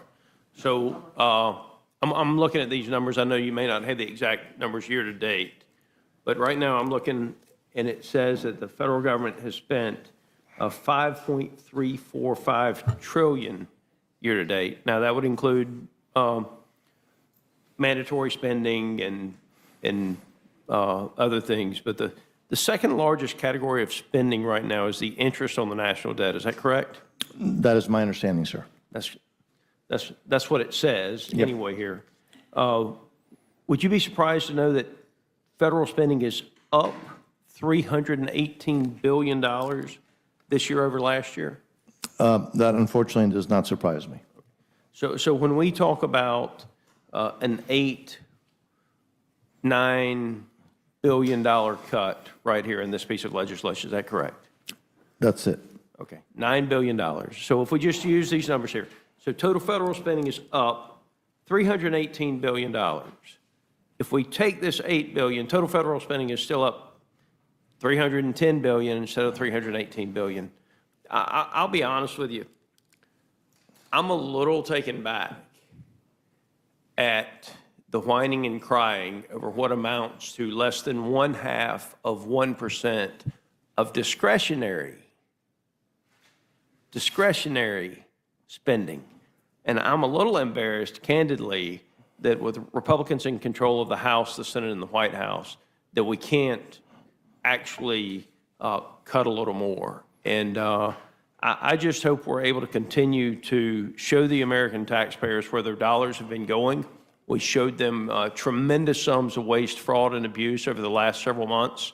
I hope that we're able to get back to showing the American taxpayers where their dollars have been going, and that we're actually able to come back with a rescissions package that does significantly more than the $9 billion. And again, I want the American citizens to know, total federal spending this year from last year up $318 billion. Now, you would think the sky was falling and the sun wasn't going to come up tomorrow if you listen to all of the whining and crying. But just factually speaking, if you take this rescission of $9 billion out of the $318 billion increase over last year, you still got a $310 billion increase in federal spending. That's year to date, by the way. It will be more than that at the end of the fiscal year. We got to do a better job of reducing the deficit and getting economic growth. And if we don't, the interest cost is going to consume the majority of federal spending in the near future. And with that, Madam Chair, I don't have any questions for the gentleman. I just wanted to make the point, this is a drop in the bucket, and we're just getting started on reducing the deficit in this country. I yield back. Thank you, Mr. Scott. Ms. Leisure Fernandez, you're recognized. Well, thank you, Madam Chair, and thank you for that very understanding look in your eyes as you recognized me. You know, and as I listen to this conversation and the comments, it just gets me every single time. When they talk about the need to reduce federal spending, the need to address deficits, anybody who voted for that big, ugly bill that is now law, which increases the deficit by $4 trillion, should feel ashamed about talking about deficit spending and debt. It's $4 trillion. $4 trillion. The interest rate is taking it up to that and even more. And that's why when they talk about attacking waste, fraud, and abuse to save American money, those are meaningless words after you voted for that bill. Those are meaningless words when, in addition to increasing the deficit, the main beneficiaries of that bill were the billionaires. That is waste. Because the reality is they don't need the money. And it was pointed out earlier that the Trump administration is burning 500 tons of food that went to waste instead of feeding the hungry. And since his inauguration as president, Trump has made millions off of his presidency. He's made more than $320 million in fees alone from his meme coin, and now he's exempt from regulation. No president in history has ever made so much money selling his presidency and influence, ever. So when we talk about fraud and abuse, let's talk about that kind of waste, fraud, and abuse, because what I see it as destruction, deception, and corruption. So in this bill, we see Republicans once again taking away from the poor and rural areas. So when I hear my colleague who's now left saying they shouldn't, why are they whining about this $9 billion? It's because I know the places that are going to suffer when they lose NPR, PBS, and public broadcasting stations, because it's the local stations that are going to be hurt the most. And you know, they keep doing it. Republican bills and DOGE and Trump want to destroy public education, public health care, public lands, and now public broadcasting. So let's talk a bit about public broadcasting. We heard earlier today that Americans really want and are looking forward to us cutting public broadcasting. Do you agree with that, Representative Diaz-Balart? Can you please repeat that? So earlier today in this hearing, I believe it was Representative Norman said this is what Americans really want. They want us to cut the Corporation for Public Broadcasting. Do you agree with that? I don't know if he quite said that, but he may have. I do agree that there has been, like in unfortunate other parts of the government, a lot of waste, a lot of misuse. There was, which I did not participate in, but I watched part of it on, on the TV while I was in this process, where there was a hearing on that, and it was pretty evident that there has been a lot of waste, a lot of misuse, and I think that's part of the reason why this is. That's part of the reason that's why this is here. Yeah. Do you think Americans want you to do these cuts? I do think that there are multiple alternatives, private sector alternatives. You know, when I was a child, there were only a couple of channels. Now there are hundreds or thousands of channels. Yeah. And I think there is a valid question as whether the taxpayer, when there are hundreds, if not thousands of channels. The question was about whether Americans want this. And let me tell you what it looks like what Americans want. So 1 in 3 Americans use public radio at least once a week. 70% of public radio is considered, the Americans think, 70% of Americans think public radio provides a valuable service, and you might be interested in that. That includes 64% of Republicans. They trust the news from public radio. 3 in 4 Americans agree it's important to have public radio for emergency alerts and public safety. And this is a poll that was done recently, because people recognize the importance of public radio and public broadcasting. And they recognize the importance of it because these rural radio stations, especially, and let me tell you, Republican states, they rely on it. Alaska. If you go and read the news, in Alaska, they rely on it. In New Mexico, our tribal radio stations are essential because some of those places, there aren't the alternatives that you mentioned, or they aren't for free. And that's the importance of public. That's the importance of the public. So we know that there was a desire by Senator Rounds to preserve tribal broadcasting. Can you tell me where in the bill? He said he's voting for this bill because they're going to preserve funding for tribal broadcasting. Can you tell me where in the bill there is the preservation for tribal public broadcasting? Let me see if I can get you some specifics on that. I would, by the way, respectfully mention that when you're saying that it is so popular and there's so much audience, great. And then the question, I think there's a valid question as to, well, then why should the taxpayer have to pay for it? And I just, again, respectfully, when you say it's not for free, it's not free. It's being paid for by the taxpayer. When government provides a service, not only is it not free, usually it costs a lot more than when the private sector provides it. So, and again, very respectfully, I just think that's a little bit of kind of highlights kind of the disagreement. When you say government programs are free, I would respectfully say government programs are not free. And what we can show time and time again is usually government programs are a lot more expensive than those that are provided by the private sector. So respectfully, I think that's part of the disagreement. There is a disagreement not on whether who is it free for?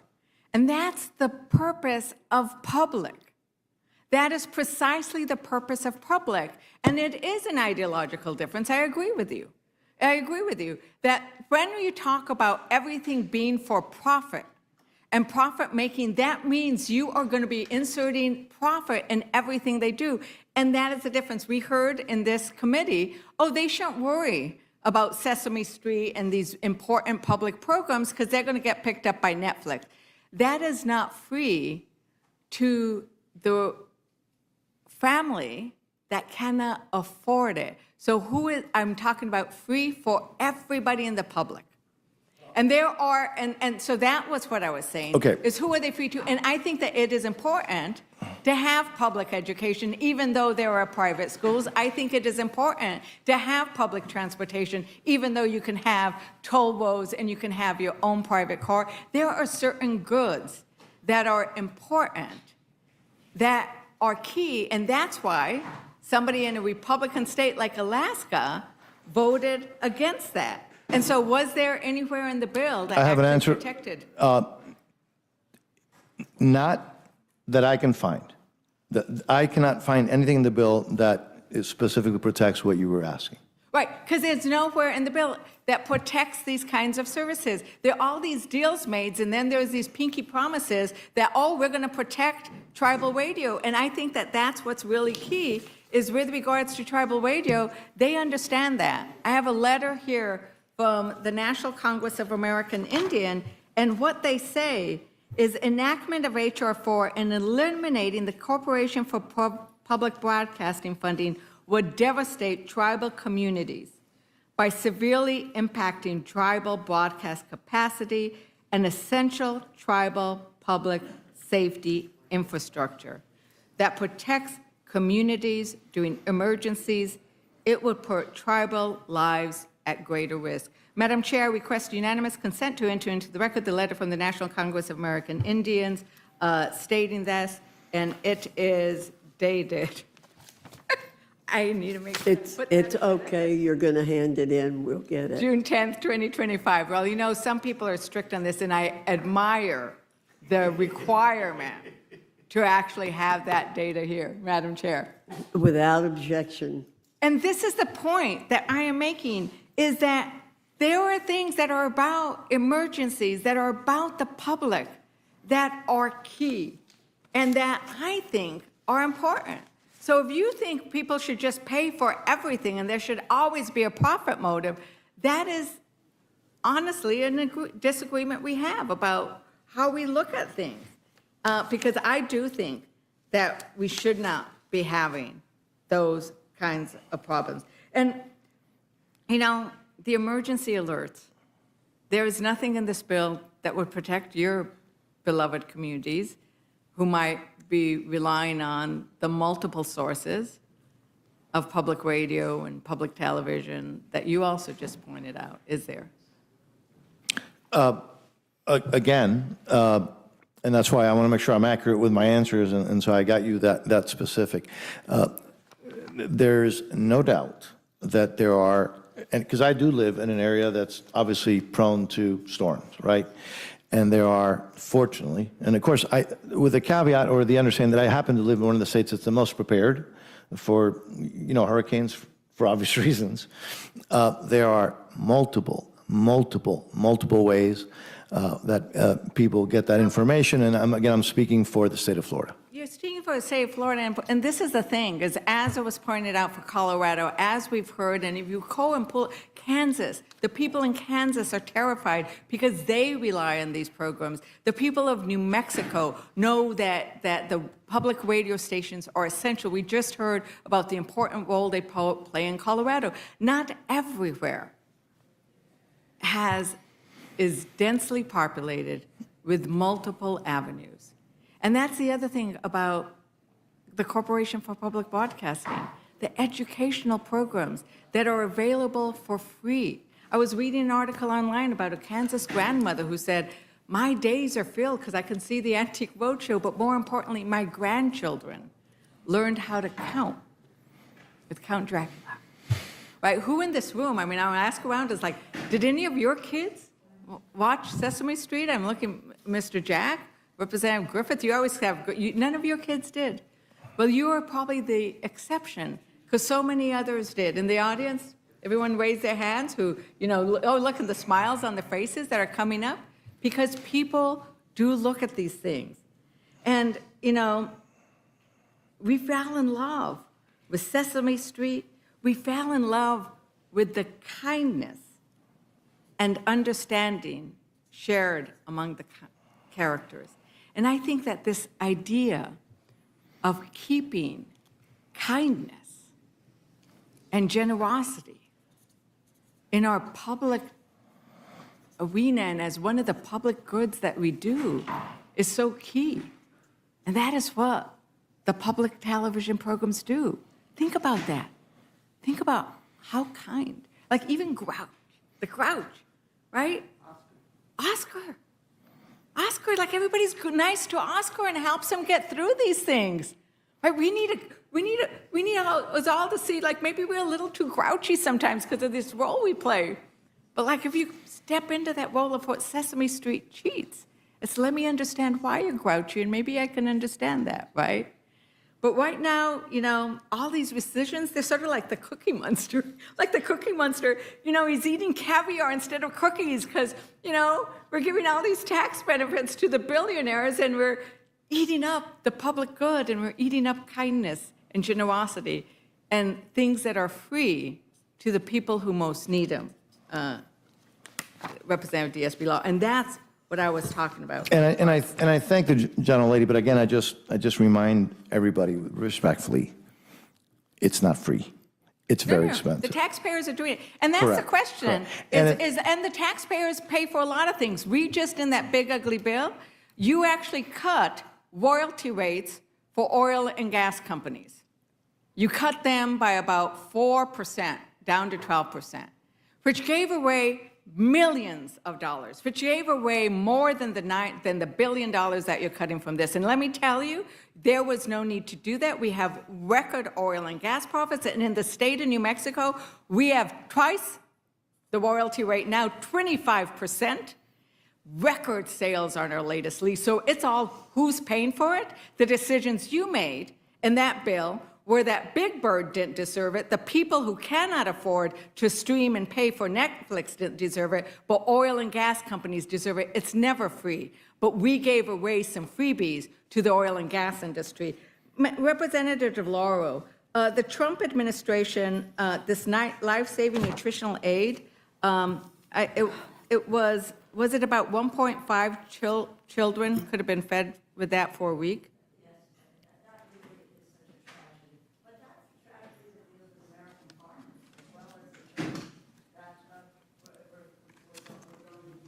It's unbelievable, rotting in a storage space because no delivery mechanism put together because it's been shuttered.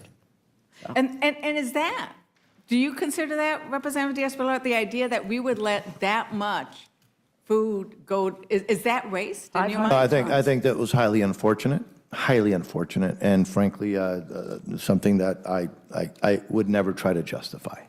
It's waste, and that's not a good use. That is like wasting taxpayer dollars. Why is that not considered waste? There is a cost to that. There is a cost. So I wanted to just go and quickly, because I don't want to get tagged by our wonderful chairwoman here. So as you were having all of this discussion of why it's important to do this, now, as I understand, when you work on the appropriations in your subcommittee, it's not easy. You have hearings, you have discussions, you debate it among yourself, you bring it administration, you do all of that. Is that correct, Representative Diaz-Balart? I would agree with you, yes, and I would agree with you, no, it's not easy. Right, it's not easy. So I think they're the ranking member, full committee ranking member and I are in full agreement, full agreement. And so did you have the same kind of debate about this rescission package? No. I met multiple times with ONB, but... Did your committee meet? And we actually had a committee meeting where we had folks come in, and we did. Was there a hearing on the rescission? Is that correct? But obviously, it clearly doesn't have the same level. I would concede that it's not at the same level that having multiple hearings, which is what we try to do in the Appropriations Committee. So I love the Appropriations Committee. So I believe that the appropriations process is the best process, but I will tell you that we did have folks from the administration come in 2 hearings. And you were the subcommittee chair when this budget, because you were the subcommittee chair last year. Yes. Right. Yes, ma'am. And right now, by the stroke of a pen from the president, all that work that went into that thing is gone. Is that ranking member? This is your point, right? This is my point. We hammered out appropriations bills, and appropriations bills are $1.7 trillion every single year. And to get there, you have to give a little, and you have to get a little. And you go back and forth to meet the needs of the people that we represent through these 12 subcommittees. And you hammered it out, and then we come to an agreement. We get it signed by the President of the United States, not a suggestion, a law of the land. And in this circumstances, I will just say that we had an unelected individual, a billionaire in Elon Musk, decide what was going to be spent, how it was going to be spent, what was going to be cut. By what authority? None. Zero authority to take $425 billion, which we tracked in the 12 subcommittees, that they either froze, terminated, or paused in some way. That's not what we do here. That's not the process. We can hammer out stuff. The chairman will say, look, we can't go here, but You know, I'll say, well, maybe we could go there. How do we come to a meeting of the minds? That is done every day with the Appropriations Committee. And it has been done over the years. And that is what is being abrogated. And that is all of that, once again, going back to what is public. Your hearings are public. Public, Our absolutely. debates are public. And what you had here was perhaps a private meeting. Was that? we had- did you We have a actually, public- we did did you have, a we did public have, hearing? we did have, yes, we did. Did you have a ranking member? There seems to be Any hearings on the disagreement on rescission that. The We subcommittee. had no hearings on the rescission package. No hearings on this. None. And that's it. Can That- I want to make sure that I'm accurate. No, we had hearings and meetings regarding what the administration was doing, not specifically on the rescission That's on package. So you had appropriations. no hearing- We have hearings on appropriations, Because, but none because on the law, rescission package. because the law, which is being followed, the 1974 law, created this process of rescissions. Now, I would, by the way, agree with, I think, both of you, You have to come I back to like- the Congress. congressional process. But I would also argue that there has been so much misspent money that this is why the administration felt obligated to do this rescission Well, you package. can't willy-nilly do that. I just have to say this. No, the 45 days, yes, is legal. They're abusing and in violation of the Impoundment Control Act, but the 45 days is legal. However, that says you have to come back and say to the Congress, this is what I want to do, and you have to have a process that follows that. None, zero, nada. Oh, Well, no, this is well, not the hearing. I mean, I feel for you because you guys have worked so hard, and with a very quick, darn and dirty, it's going to be gone. Thank you, Madam Chair. With that, I yield back. Thank you, Ms. Ledger Fernandez. Mr. Griffith, you're recognized. Madam Chair, I could probably go on for hours in disagreement, but I gave a Please don't. too long, as my colleagues pointed out, a too long soliloquy the last time we had the rescissions package up. I will just note it was kind of fun to listen.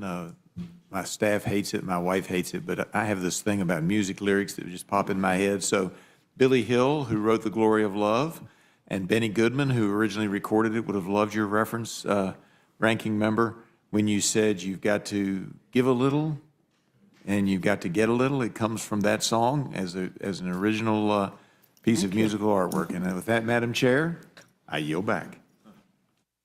I always enjoy listening No, to I you. was singing that.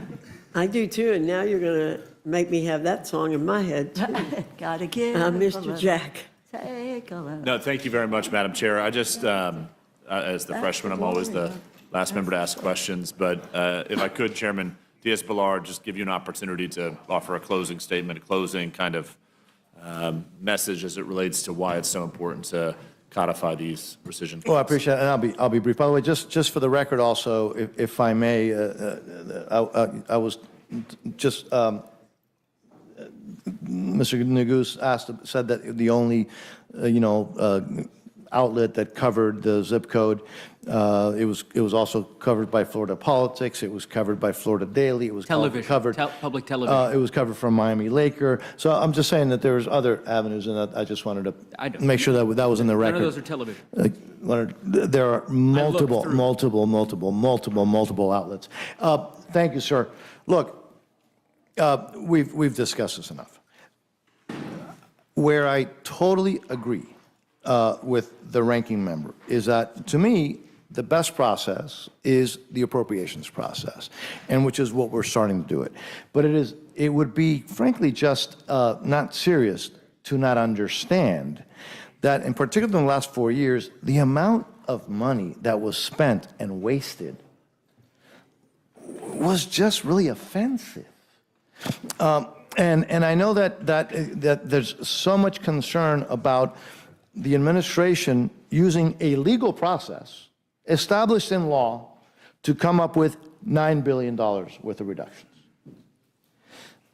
But I don't remember the outrage, and I repeat this, but I think it's an important note. I do not remember the outrage about the abuse of process when the previous president spent money, as I recall, that was neither authorized nor appropriated, and the Supreme Court said it's unconstitutional, and he continued to do it. And there was no outrage then. Getting back, however, to this particular issue. It's a $9 billion rescission. It went through the House. I think the Senate refined it, which is part of this process. It's in front of us today. Do I think that cutting $9 billion to make sure that we are spending money wisely is too severe of a cut? Absolutely not. Do I think this is a step in the right direction? Absolutely. Do I agree with some of my colleagues that I think all of us would like to get back to, again, the appropriations process? And the good news that under the leadership of Tom Cole, and yes, the full committee ranking member, we are working through that process as we speak. But for the issue at hand, a $9 billion rescission to get us back on track, to make sure that we are spending wisely, that we are spending without wasting money, is a good step in the right direction. So thank you for the opportunity. I think this is something that merits our support, our vote, and I would ask for your support. And thank all of you who serve on this committee for the work that you do for the American people. I yield back. Thank you, Madam Chair. Thank you, Mr. Jack. Mr. Langworthy. Thank you, you're Madam Chair. recognized. I appreciate the recognition. Madam Chair, and I want to thank the chairman and the ranking member for being here. We have hardworking Americans across this country in all of our districts that have had to face real difficult financial decisions every day, and especially the inflation they've suffered for under the last 5 years or so. They've had to cut back in their households on groceries, car expenses, home repairs that they could put off. Families don't have the luxury of wasting money, and they expect us here in Washington at the Capitol to live by that same standard. Yet here we're debating whether or not we should be reclaiming for them $9.5 billion of unspent and unnecessary funds that are just sitting in government accounts. Mr. Diaz-Balart, how do you see this rescissions package putting taxpayers first, not only by cutting wasteful spending now, but also by setting the precedent that Congress will once again be a responsible steward of hard-earned taxpayer dollars going forward? Thank you, sir. As I said at the beginning, I think this $9 billion package is a prudent realignment of priorities and spending less money. And I hope, and I am confident, because I'm confident particularly in the leadership of Chairman Tom Cole, who you all know very well in this committee, that we are going to be able to continue, again, through the appropriations process, making sure that we spend money wisely, that we save money as well in areas where we can save money, and I think there are a number of areas. And if we talk about the area that Chairman Cole has put me in giving me the responsibility and the privilege of chairing that subcommittee, as I mentioned before, you're going to see the bill that passed out of subcommittee, a 22% reduction, while I strongly believe we are doing more to confront the adversaries of the United States. We are fulfilling our obligation to our allies, but we're doing so without wasting money and making sure that it is aligned with the national security interests of the United States. And so that process is ongoing. And again, I respect folks who don't want to cut anything. I get that, or who don't like the specific cuts in this proposal. I get that as well. I respect that. But I think it's important to mention, once again, that this is within the law that was passed by Congress in 1974. And so again, I think what we're looking at here is an important step in that realignment to make sure that the money, particularly in the area that I'm directly responsible, which is, again, foreign policy, that it is aligned with our national security interests, our national interests, and that, in my view, is, again, supporting our allies without wasting money, confronting our adversaries, but making sure that we do it in a way that is fiscally responsible. It can be done. Sir, a little while ago, I talked about, I'm very proud of the bill that we're in right now, the CR, which we weren't under a CR, but we are. But that bill actually cut 6%, spends 6% less than the previous year. And I heard all these horror things that were going to happen. No, on the contrary. When you spend less taxpayer money, you do it efficiently, and you fulfill your obligations, everybody wins. This today is a step in that direction. Well, thank you very much for your commentary and for all your hard work on behalf of the American people and for everyone on the Appropriations Committee and for what you do. And it's really hard work. The reality is most taxpayers don't even know where their hard-earned tax dollars are going. The size and the scope of the federal government is beyond most Americans' mindset. And I think what we've been through in the last 6 or 7 months has been quite a experience in accounting and accountability and shining a bright light on some things that people assumed were happening with programs and weren't. I mean, it's certainly been educational for even members of Congress, some of the things that have been uncovered at the front end of the year. So I really, truly believe that this is a step in the right direction. This is important legislation and a priority to set going forward. And with that, I yield back, Madam Chair. Thank you, Mr. Langworthy. I have just one or two questions I'd like to ask and a couple of comments. I want to thank you, Mr. Diaz-Balart, particularly. I thank the ranking member for being here too, but I want to thank you for saying that, quote, government programs are not free. Those programs are paid for by hardworking taxpayers. I make that point all the time. The money that the federal government spends is not manna from heaven. It is taken from hardworking taxpayers.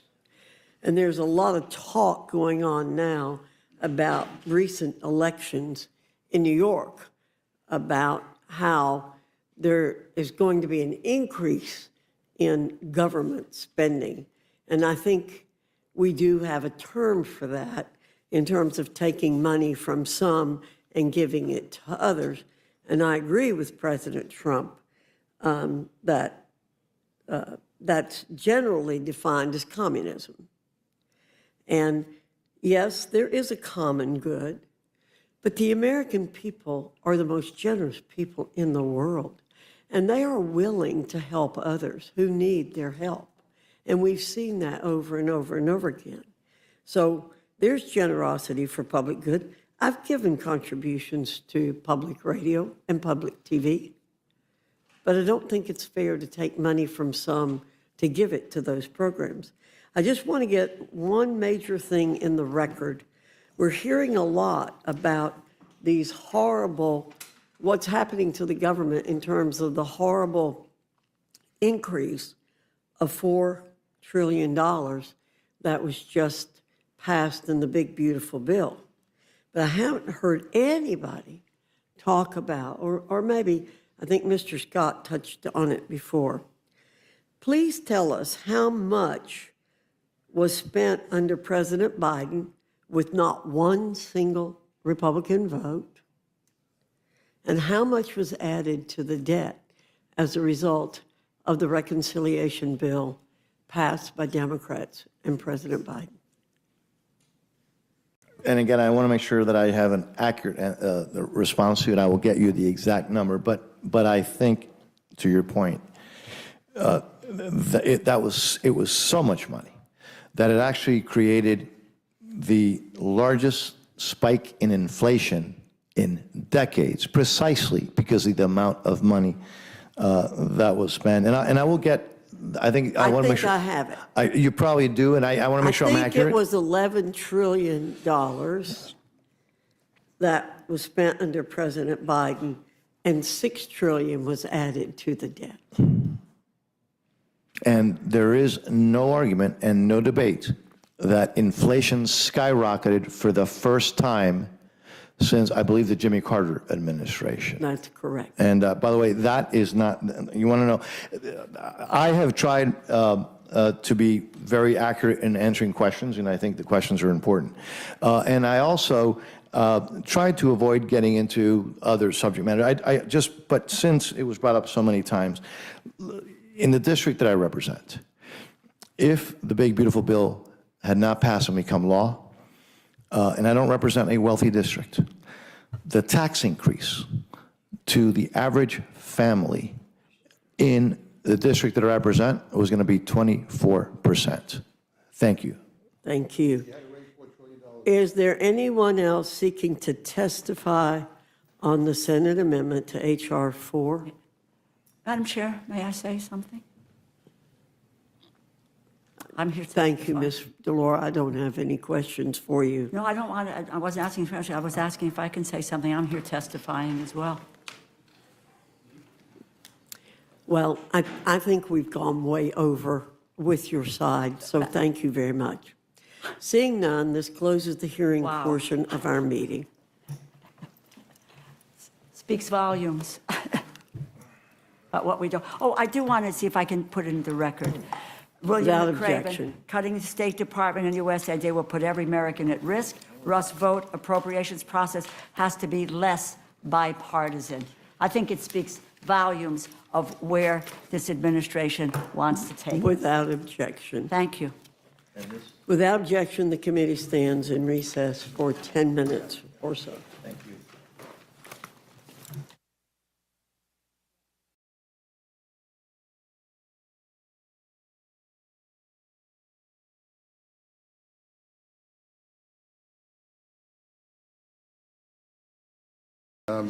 Where's the rule on the bill that we just took testimony on?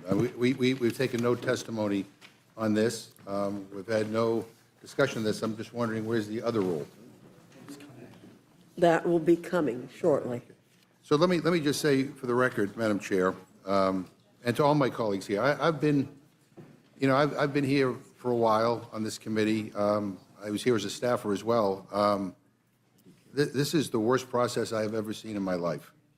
The rule in front of us, and I have to say the meaningless resolution that came out of thin air was never noticed. I mean, I'm still going through it. There's some language in here that I don't like, but at the end of the day, and I look at it, and while it looks like a bill, it isn't.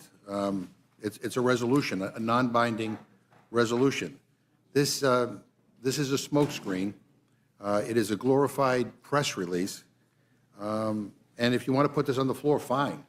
I think we would all welcome an hour of debate on this topic because the American people want us to be talking about this. They're quite frankly, very disappointed that after all of the years of Trump and his Attorney General and his now head of the FBI hyping this conspiracy theory up, they want to have a full debate on this.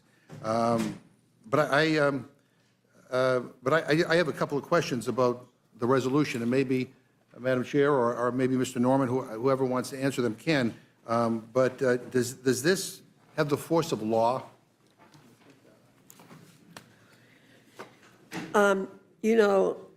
Democrats are so desperate to use the serious issue of sex trafficking to score political points. They're speaking out both sides of your mouths almost in real time.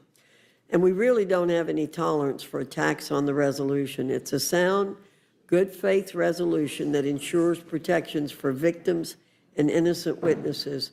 If your qualm is that this is a resolution and not a bill, then why did you all offer Representative Veazey's resolution just 3 nights ago? You weren't attacking resolutions and their force or effect just nights ago. Democrats are now attacking the same type of vehicle they supported on Monday night. This resolution sends a clear signal and carries considerable weight to the full scope of this debate. So for those watching at home, the answer is no. And just let me respond with a couple of things. One, we tried to offer you an amendment that would have done something, and you rejected it. Then we offered a non-binding option, which you also rejected. Two, a bill didn't exist then. A bipartisan bill currently does exist by Mr. Khanna and Mr. Massey. So a non-binding resolution wasn't good enough for you a week ago, but now there's a bill available. You take it. You want to avoid voting on that legislation. I guess the other question is, what happens if the administration doesn't follow any of the suggestions in this non-binding resolution? What's the recourse? I think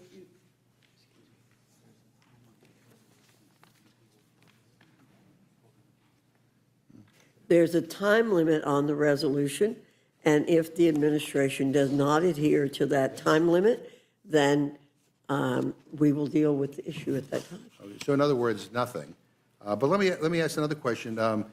Since this can't be brought up for debate tomorrow, or tonight, what day next week will this be on the floor? Well, that will be announced. When? And the majority leader will make that announcement. So can you guarantee us and to everybody watching that this will absolutely be brought up on the floor next week? That's the majority leader's decision to make.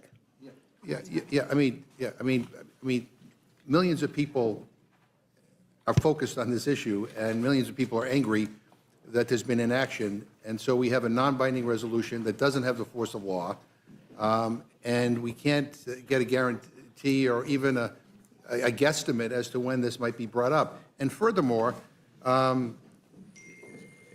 we can debate the rule on this non-binding resolution, but that's it. There's no debate like we have on most bills where people can get up and discuss the pros and cons and what this bill means. I got to tell you, I don't think.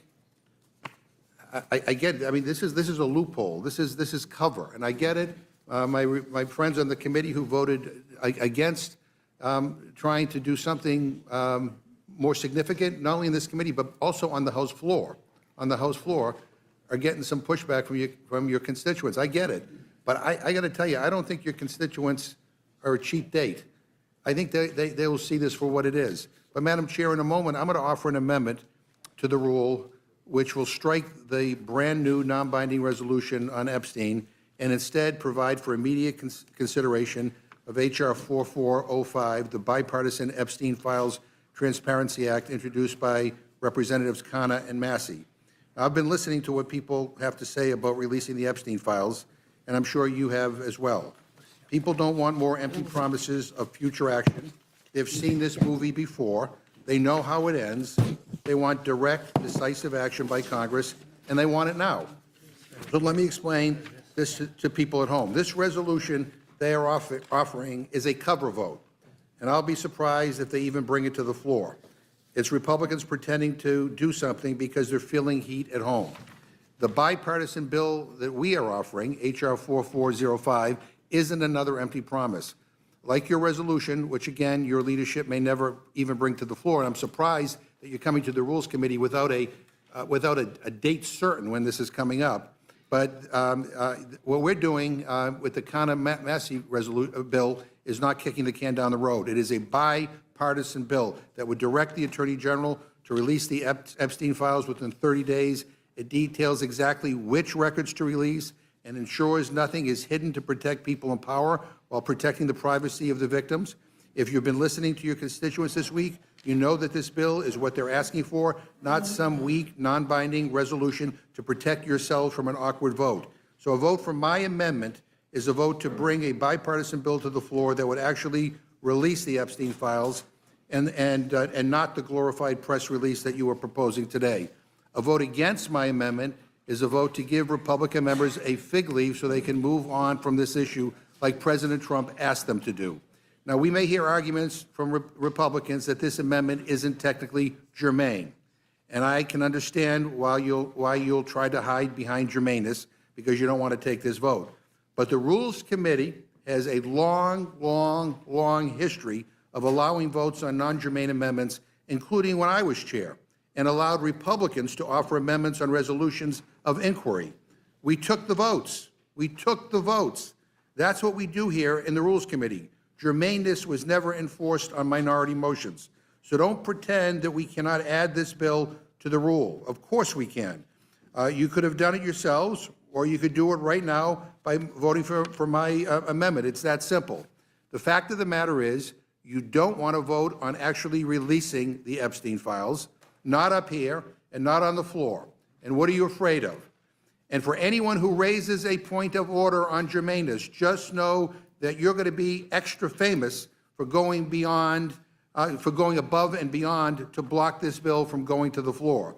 If one of you drew the short straw and makes a point of order, and this amendment is ruled out of order, I intend to appeal the ruling of the chair to ensure that this bill will come to the floor. So let me be clear. A vote against appealing the ruling of the chair is a vote to block the bipartisan bill to actually release the Epstein files. And look, all of you know what the right thing to do is here. Listen to your constituents, listen to your conscience. Don't get bullied by your leadership and by this president. Why would anybody want to stop this bill from getting a vote? And so I hope my Republican colleagues have been listening to their constituents. Madam Chair, I have an amendment to the rule. I move the committee strike all after the resolve clause of the rule, which deems as adopted a brand-new non-binding resolution on Epstein, and instead provides for the immediate consideration of H.R. 4405, the Bipartisan Epstein Files Transparency Act, under a closed rule with 1 hour of debate.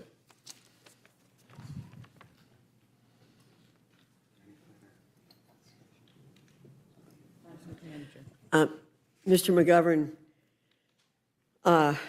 again, you're trying to characterize how we vote and why we vote, but it's very interesting to see you suddenly express interest in Jeffrey Epstein's crimes, given that President Biden had 4 years to take meaningful action and did nothing. Unfortunately, our colleagues tried to weaponize this discussion earlier this week as an attempt to derail the passage of the most significant crypto legislation in history. The amendments offered earlier this week were significantly lacking in protections for victims, whistleblowers, and innocent witnesses. I support this resolution, which we've introduced tonight, which requires the release of credible information, protects whistleblowers and victims of sexual abuse, and finally allows the whole world to review the full details of everyone involved in the heinous acts connected to Jeffrey Epstein. It's clear this resolution is entirely necessary, and it's a good faith effort that's rooted in accountability in the right ways and for the right reasons, unlike the prank Democrats pulled earlier this week. I look forward to working with the Trump administration to ensure that justice is finally served. Madam Chair, with just all due respect, the bill that we're offering does provide protections for victims, number one. And number two, it wasn't Democrats that have been weaponizing this for years. It has been Republicans, including the President of the United States, including the current director of the FBI, including every kind of MAGA, right-wing influencer has been talking about releasing these files. And so, again, with all due respect, I urge that my colleagues support our amendment, and I'm happy to. Madam Chair, is the amendment a bill? It's a bill. It is a bill, okay. And Madam Chair, unless I'm mistaken, a bill would then actually have to go to the Senate and then would be subject to signature of the President of the United States. Is that correct? And therefore, if his amendment is adopted, it would be weeks before, months, actually, before anything would be done, because it would have to go to the Senate, and it would be subject to the signature of the President of the United States. Is that correct, Madam Chair? That is correct. Thank you, Madam Chair. I think we know who's playing the game. And it would have the power of a law.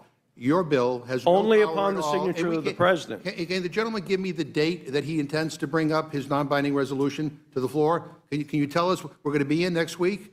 We've told you that will be up to the majority you told me leader. that it's up to the majority leader. It's hard for me to believe that nobody asked the majority leader when you intend to bring this up. I mean, that's not a hard question.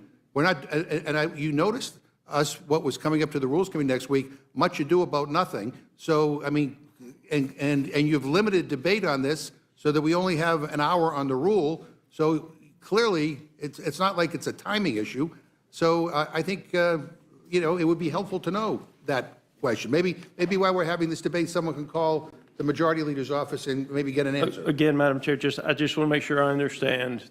His motion, if adopted, would then send the piece of legislation to the Senate, and that would be months, and it would be the Senate majority leader then that would have to schedule for a piece of legislation to go, the piece of legislation to go to the floor, and then it would be subject to the signature of the President of the United States. Is that correct? That is correct. Okay.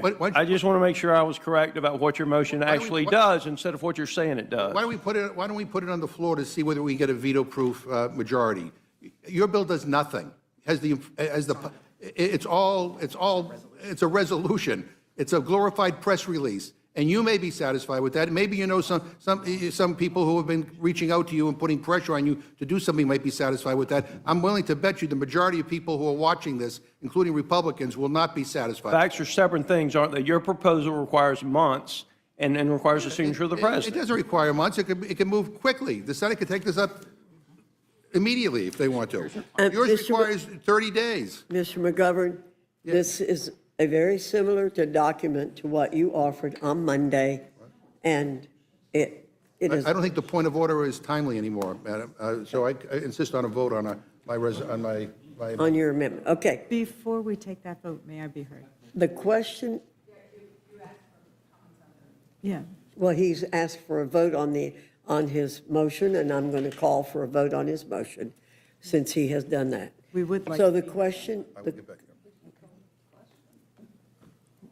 The question is on the amendment from Mr. McGovern. All those in favor signify by saying aye. Aye. All those opposed say no. No. I asked for a In the roll call. opinion, Chair, the noes have it. The amendment's not agreed to. The clerk will call the roll. Mrs. Fishbach. Mrs. Fishbach, no. Mr. Norman. No. Mr. Norman, no. Mr. Roy. No. Mr. Roy, no. Mrs. Houchin.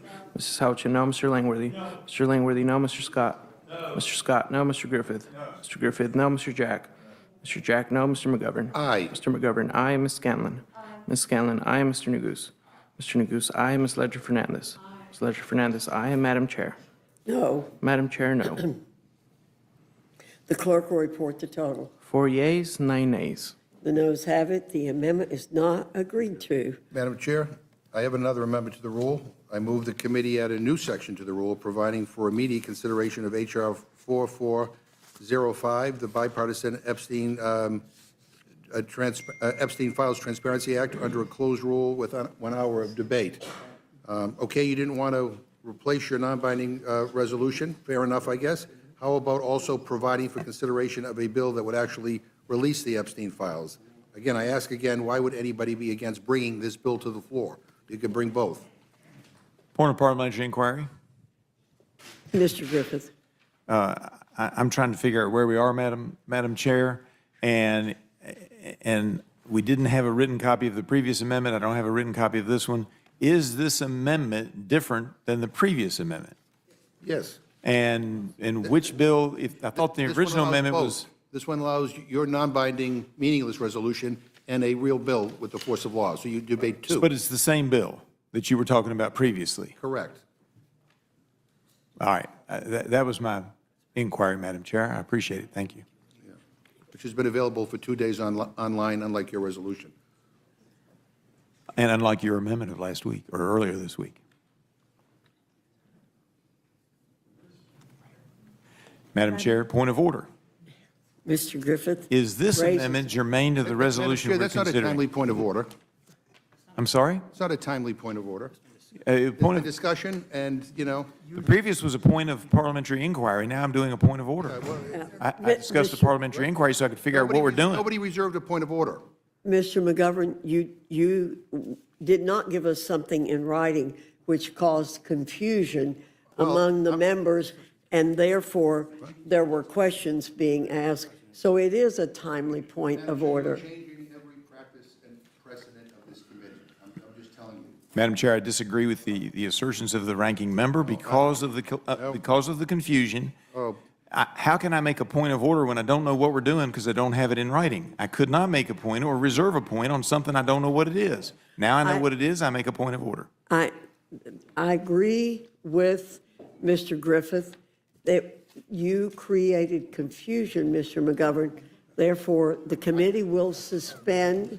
The committee will suspend while we try to sort out the confusion you've created.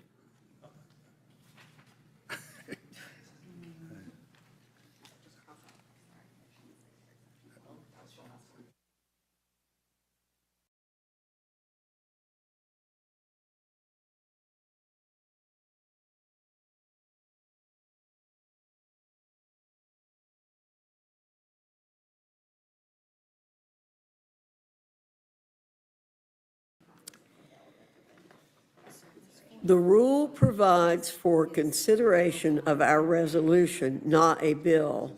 Therefore, the amendment is not germane. I appeal the ruling of the chair. Mr. McGovern appeals the ruling of the chair. The question is on the appeal of the ruling of the chair. All those in favor signify by saying aye. Aye. Those opposed say no. No. In the opinion of the chair, the noes have it. The amendment is not agreed I ask to. for a roll call. The gentleman asked for a roll call. The clerk will call the roll. Mrs. Fishbach? No. Mrs. Fishbach, no. Mr. Norman? No. Mr. Norman, no. Mr. Roy? No. Mr. Roy, no. Mrs. Houchin? No. Mrs. Houchin, no. Mr. Langworthy? No. Mr. Langworthy, no. Mr. Scott? No. Mr. Scott, no. Mr. Griffith? No. Mr. Griffith, no. Mr. Jack? No. Mr. Jack, no. Mr. McGovern? Aye. Mr. McGovern, aye. Ms. Scanlon? Aye. Ms. Scanlon, aye. Mr. Neguse? Mr. Neguse, aye. Ms. Ledger Fernandez? Because his motion would actually require a binding resolution of law. Point of order. It's a vote. Ms. Ledger Fernandez, aye. Madam Chair? No. Madam Chair, no. Clerk will report the total. 4 yeas, 9 nays. And the noes have it. The appeal of the ruling of the chair is not agreed to. Yeah, Is there any yes, other yes. amendment or Yes, discussion? and I've never seen I've never seen a majority in this committee so intent on trying to deny anything from coming to the floor for a real debate and vote. But in a moment, I'm going to offer. Point of order. I'm going to offer an amendment. What's the point of order? I thought the gentleman was recognized for amendment, and yet he's speaking on the amendment before it's been That's offered, right. so I He don't know said what he's speaking discussion to. or amendment. You don't have an amendment. We don't have an amendment in front of us. Yes, in a moment, I'm going to offer an amendment to convert this non-binding resolution to an actual bill that could have the force of law. This non-binding resolution is completely meaningless, as I've said. If you actually want the Epstein files to become public, pass an actual bill that can become law. Make this real. Again, my motion will be to provide a rule for your own text, as flawed as it is, just as a bill instead of a resolution.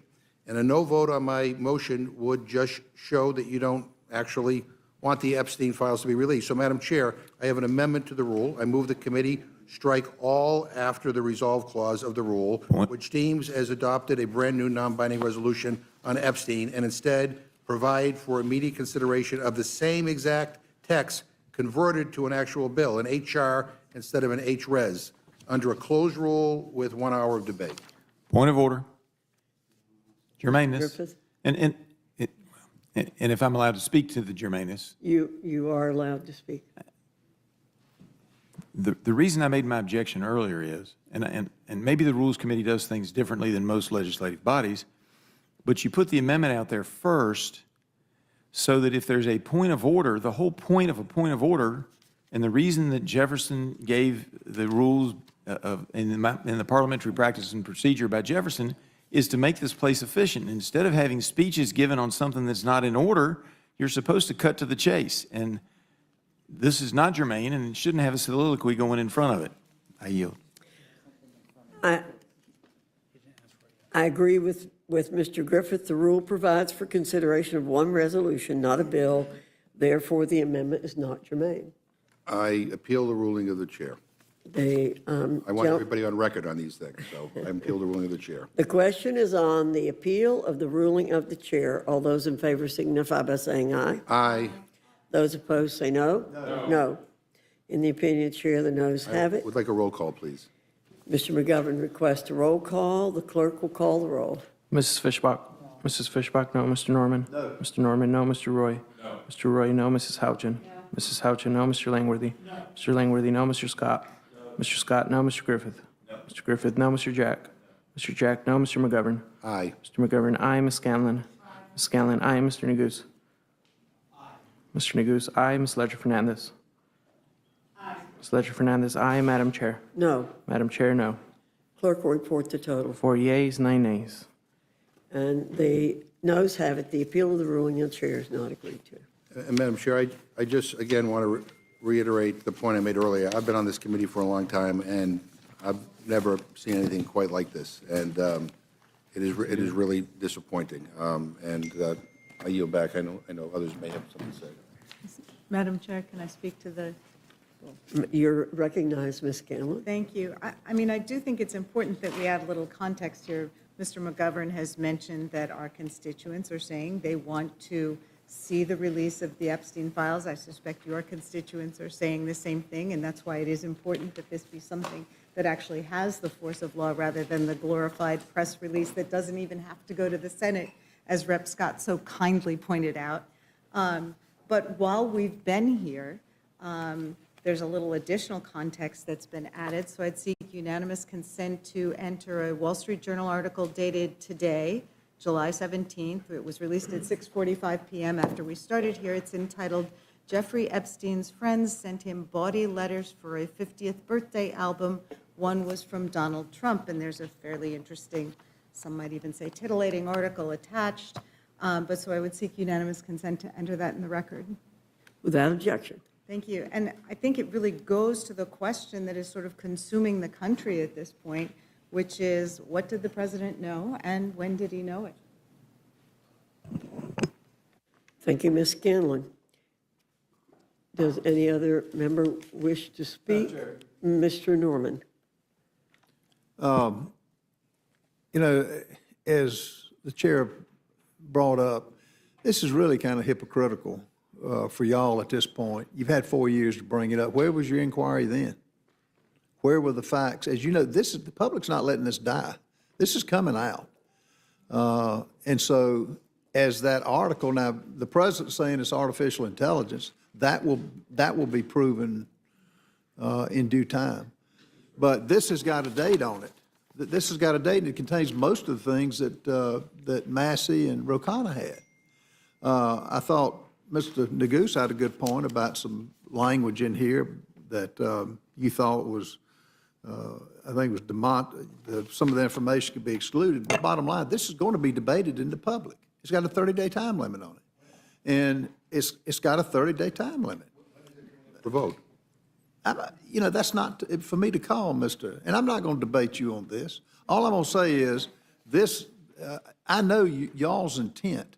Had it been important during a previous administration, you would be, on it as you would have so many other things. You didn't care. This is after one man, and it's going to come out. The Wall Street Journal, you're going to have other things, and that would be debated in the public.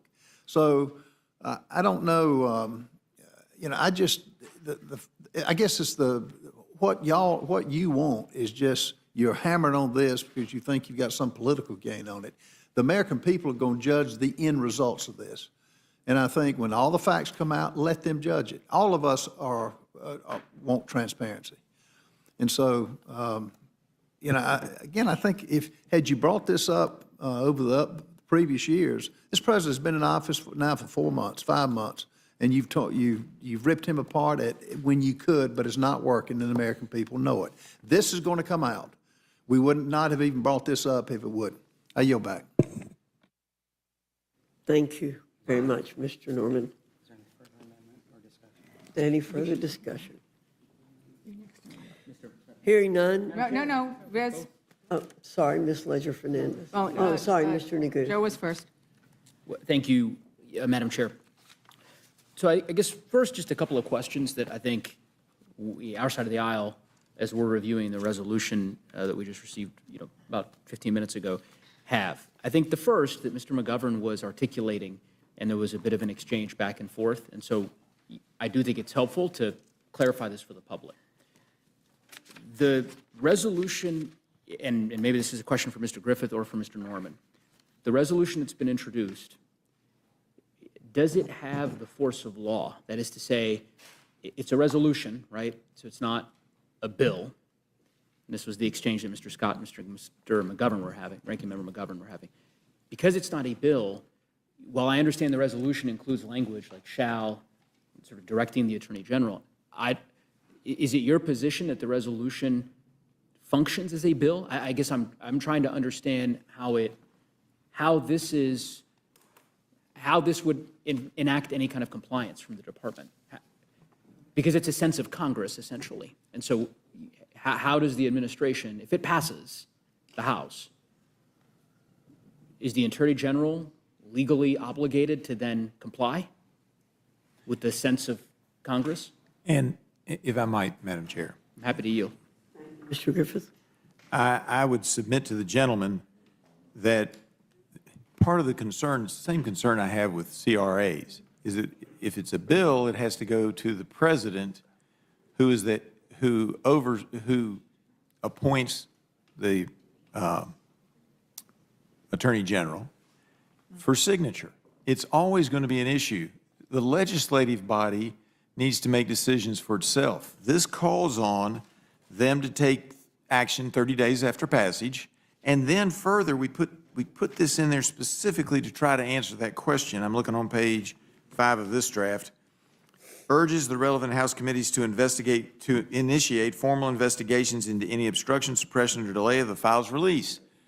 So while it would be accurate that a bill would have the full force and effect of law, what this says on behalf of the House is that should we not get the information that we are saying needs to be released, demands that it be released, that we would then urge all relevant House committees.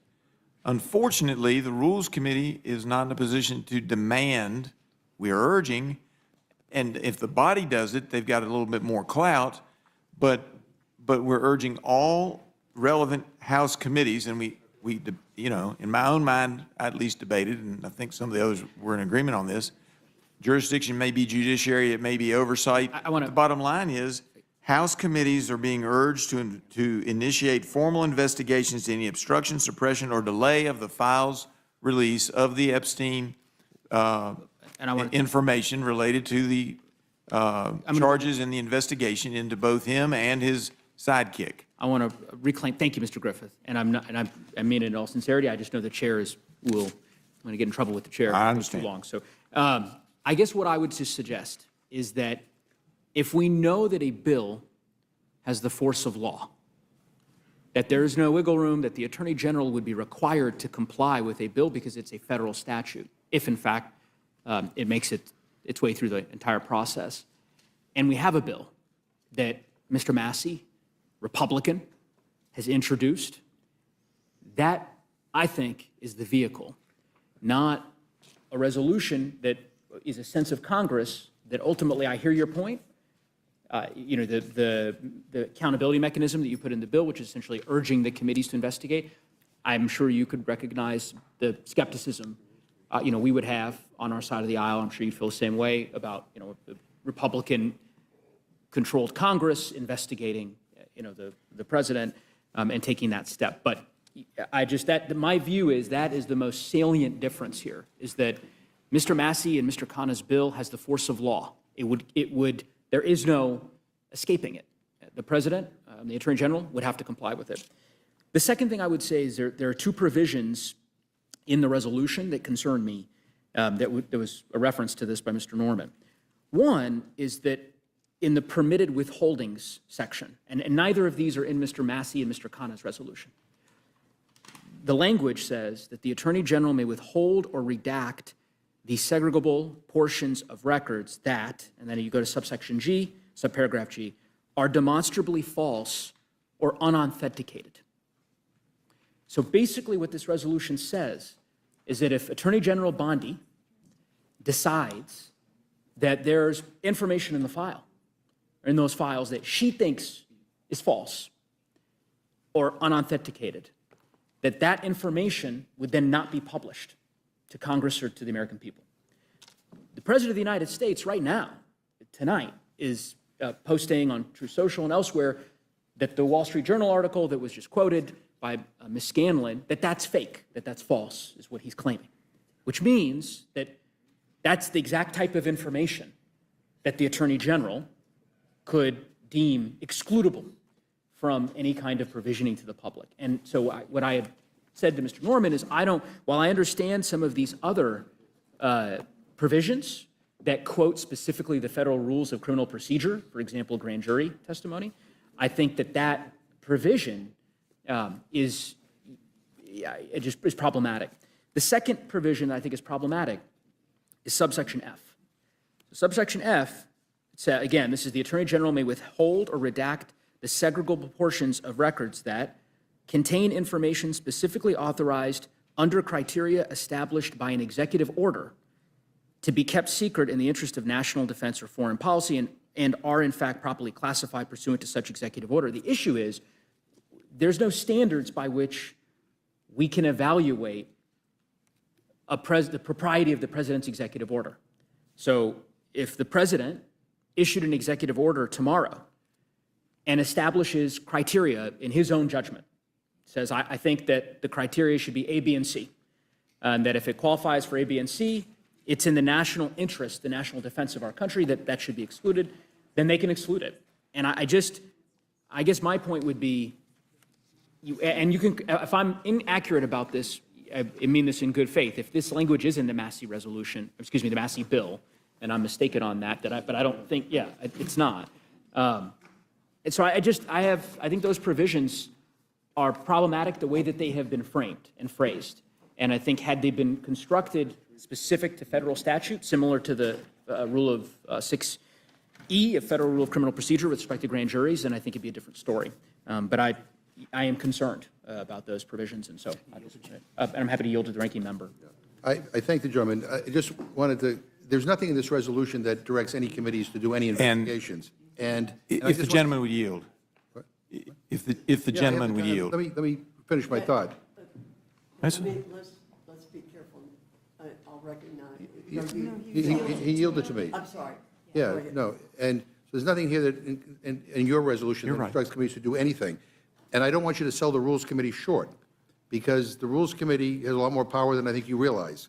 And if you look at the rule book, Rule 10, Clause 1, the jurisdiction of this Rules Committee is primarily over propositions to make or change the rules, to create committees, and to direct them to make investigations. So we have the power to do that if we wanted to. And I just wanted to make, because I'm very proud to be a member of this committee, and I think it has a lot more power than sometimes people give it credit of having, so. And Madam, if the gentleman would yield to me, I would appreciate it. The ranking member is correct. I misstated the bill. I apologize for that. I recognized it, which is why when he started talking, I said, hey, wait a minute. I was trying to get in, but I did misstate the language of the bill, but it certainly is the intent of the bill is that if action is not taken, there will be subsequent action. And whatever appropriate committee it's supposed to be in, that's where we will take it. And so I apologize to those members that I've looked at a lot of different things today, and I got my wires crossed, and that's my fault and nobody else's. So I take responsibility for that, and I apologize to the members of the committee that I made a mistake. It was not an intentional misleading of this committee. I would hope that you all know I would never intentionally do it. I might be wrong, but at the time I say something, I think it's accurate, and I did not mean to mislead this committee, and I apologize. No offense taken, and I thank the gentleman as well. And I would just say, I think that I've articulated, in my view, the many different provisions of this resolution that are problematic. And I guess I would just say that in closing, there's a Republican-led bill by Mr. Massey. It has the support of multiple Republicans in your caucus. It certainly has the support of Democrats as well. It's bipartisan. It has the force of law. And I think it deserves a vote on the floor. And I hope my colleagues will join us in signing the discharge petition for that bill as I will. Mr. Neguse, Section F and Section G are both in the Massey resolution. No, they're not. Madam Chair, I have the Massey. Can you point me to the?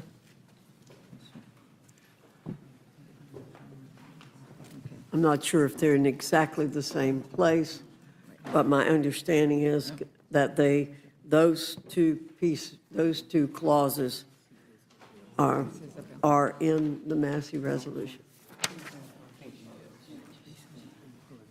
And I think the gentleman, I will look, I have the resolution here, so I will circle back. Thank you. I would just add for clarification, I don't believe G is in there. I think F, I believe F is in there in slightly different wording without the executive order first sentence with some national security language behind that, which is language that is similar. And I get that your point is that the executive order. That's the point. It's not that there are, so I guess if the chairman would indulge me, and I only 30 seconds, but yes, subsection G is not in the Massey resolution. That language is not, and it's not rooted in any statutory basis. So that it's just the idea that the Attorney General gets to decide what she believes is false, and she can exclude it. And then with respect to the national security piece, I certainly concede. I'm not suggesting, and you're right, looking at the Massey resolution, Mr. Roy, that it does include a national security provision, but it does not provide this broad flexibility to issue the executive order. That was my issue. But anyway, I yield back. Thank you. Thank you, Mr. Neguse. Madam Chair? Ms. Leisure Fernandez, you recognize. I'd like to begin by yielding time to my ranking member. Again, I think it's important. You could have instructed committees of jurisdiction to investigate, and you chose not to. But I just also want to make the point that we just gave you the opportunity to take your exact language, as flawed as it is, and give it the force of law. And you all voted against that. I think that speaks volumes. And I thank the gentlelady for yielding, and I yield back. Thank you, Ranking Member. I think that is precisely the issue that we are discussing. There is a bill that contains much of the same language, not exactly, that would have the force of law. And this committee, the Rules Committee, has the power to require that it be taken up immediately. And this committee is rejecting that. You rejected a motion before, and you have rejected an amendment which would require that H.R. 4405, which has the force of law, to require that the Epstein files be released, subject to the redactions. Mr. Scott had pointed out that there was no protection for the victims, and I will read from H.R. 4405, the law, the post of law, it says the... You did not offer that. Mr. Scott. You did not offer that on Monday. Madam Chair, order. Madam Chair, order. Yes, I do not appreciate being yelled at. I don't because appreciate I being was, lied about. Mr. Scott, you are not please. being recognized. This is my time, Mr. Scott. I am speaking. I am speaking, and what I am pointing out is that there was a motion to include a enforceable law to be voted on by the House of Representatives as to whether the House of Representatives, including every single Democrat and Republican on the House of Representatives, would require the release of the Epstein files. And you've rejected that. And in that law that was the subject of the motion that you all voted no on, it did indeed protect the identity of the victims at C parens 1A. It did protect the identity of the victims. So this law that would have the force of law that could go to the floor and be voted on, you have rejected. And with regards to the additional point of, whether the rules could require that any committee take this up, they already could require that any of the committees that are controlled by Republicans right now could take up the issue of whether or not the files are being withheld, manipulated. That is some of the oversight that this Congress is not doing of this administration. So you have the power and you have the ability to vote on it. So once again, to summarize, this committee has the power to require that an enforceable law be taken up and voted on. The language is the same, but you are instead choosing to move forward on some indefinite time. We're going to go home. It's going to be 6 weeks before we come back. On some indefinite time that there might be a vote. You're not even requiring, if you cared enough about this, you would have negotiated, because you've been negotiating all day today, haven't you? We haven't been in this Rules Committee because you've been negotiating. And I'm not going to say where you could, but somebody negotiating, if I were in there negotiating, perhaps I would have required that there be a date certain by which this was heard, would have required that it be something enforceable, would have required that it not be basically a loophole that you could drive a parade through, let alone a Mack truck. The loopholes in here are huge. The whole resolution is huge. And I think that the issue with regards to what was reported in the Wall Street Journal, the key thing about that is that report discusses a birthday card that was sent after Epstein had already been indicted the first time around. And I would like to now see if any of my colleagues would like any additional time.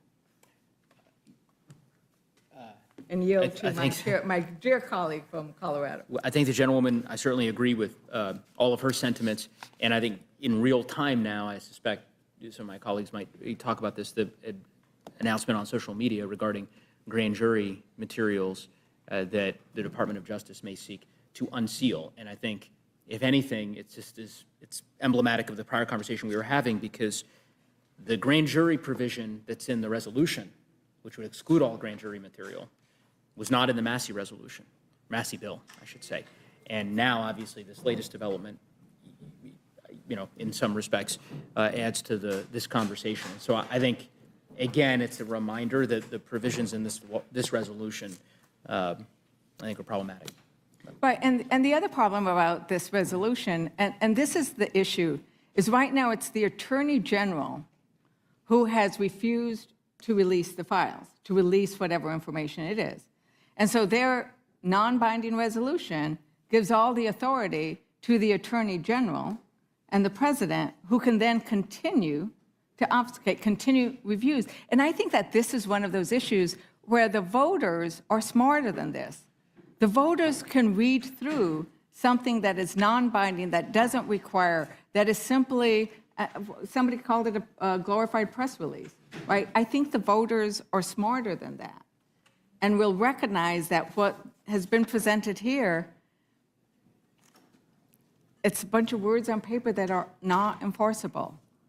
And there's not even a date when the House will take it up. In every other rule that we've passed in this House, it goes, we know when it's going to be heard. It's going to be heard tomorrow. It's going to be heard Wednesday. We get a schedule. We know it's on. And once again, Madam Chair, we have no schedule for this. Is that correct? Well, Ms. Leisure-Fernandez, I think what we're going to see is that this resolution has had much more of an impact than you are giving it credit for. And so I would suggest that we fairly soon have a vote on this, and then we move on, because I believe we will get the results that we want, which is a clear exposition of any materials that are out there regarding Jeffrey Epstein.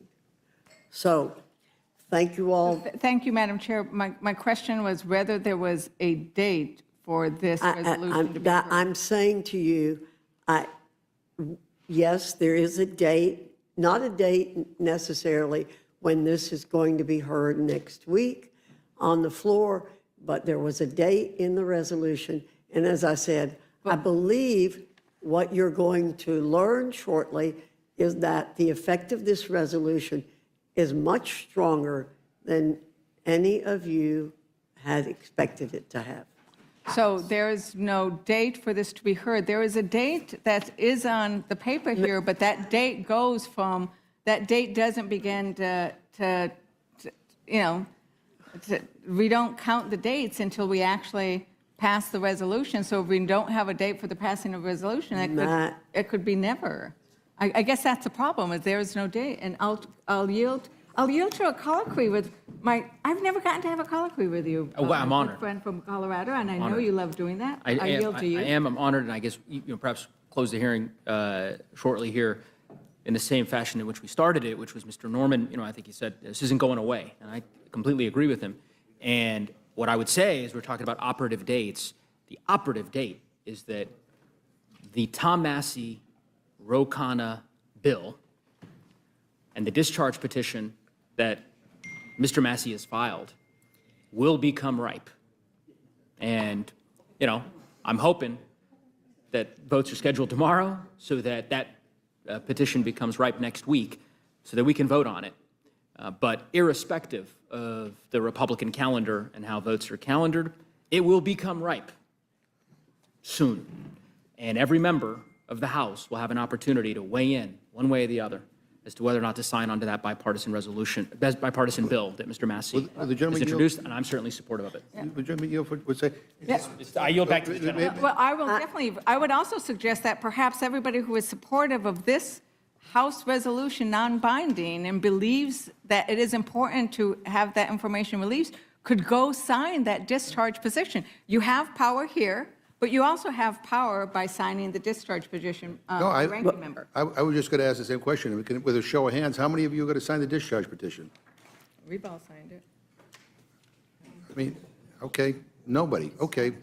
But there'll be a bipartisan discharge petition that will be ripe, and you'll be able to sign it when you come back from your break, and I hope that you will all sign it. Thank you. Thank you very much. I'd also, as the old attorney me, I'd like to point out, let the record reflect that not a single one of the Republicans on the committee raised their hands in favor of the discharge petition. Not a single one of the members in the committee were willing to support the binding law if it were to pass of the Massey-Khanna H.R. 4405. And with that, Madam Chair, I yield back.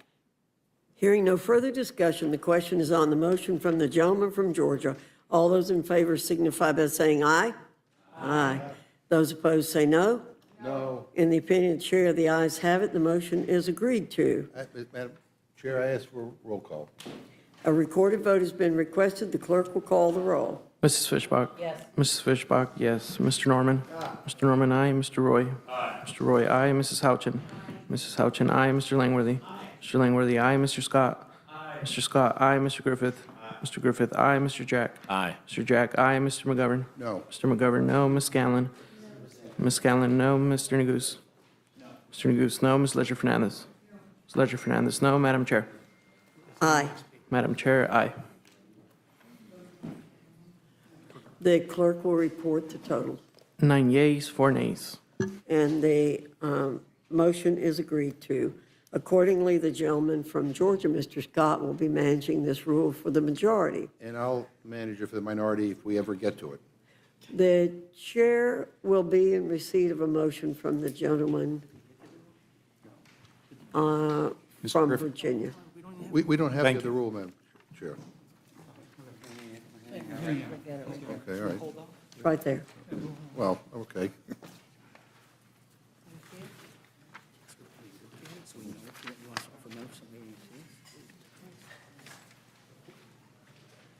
Joe.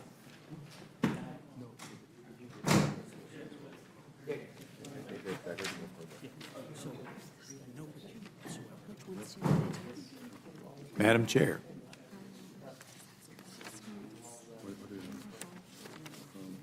What's this?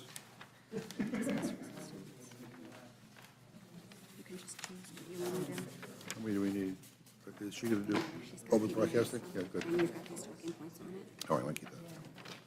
Mr. Griffith, you're recognized. Thank you, Madam Chair. I move the committee grant a rule providing that the House shall be considered to have taken from the Speaker's table H.R. 4, the Rescissions Act of 2025 with the Senate amendment thereto, and to have concurred in the Senate amendment.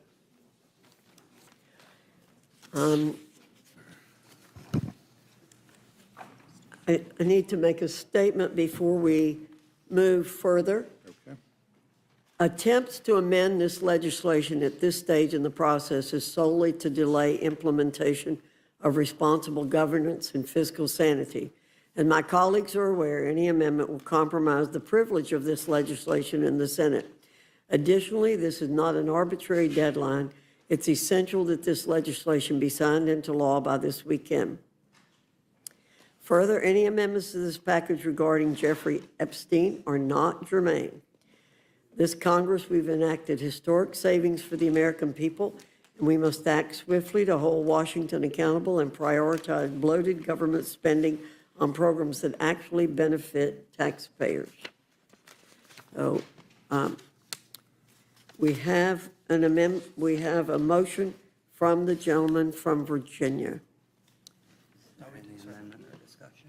Is there any further discussion? Yeah, Madam Chair, first of all, let me again express my concern about this committee. I mean, we are bringing a bill to the floor under martial law, and we're not even allowing for there to be an hour of debate.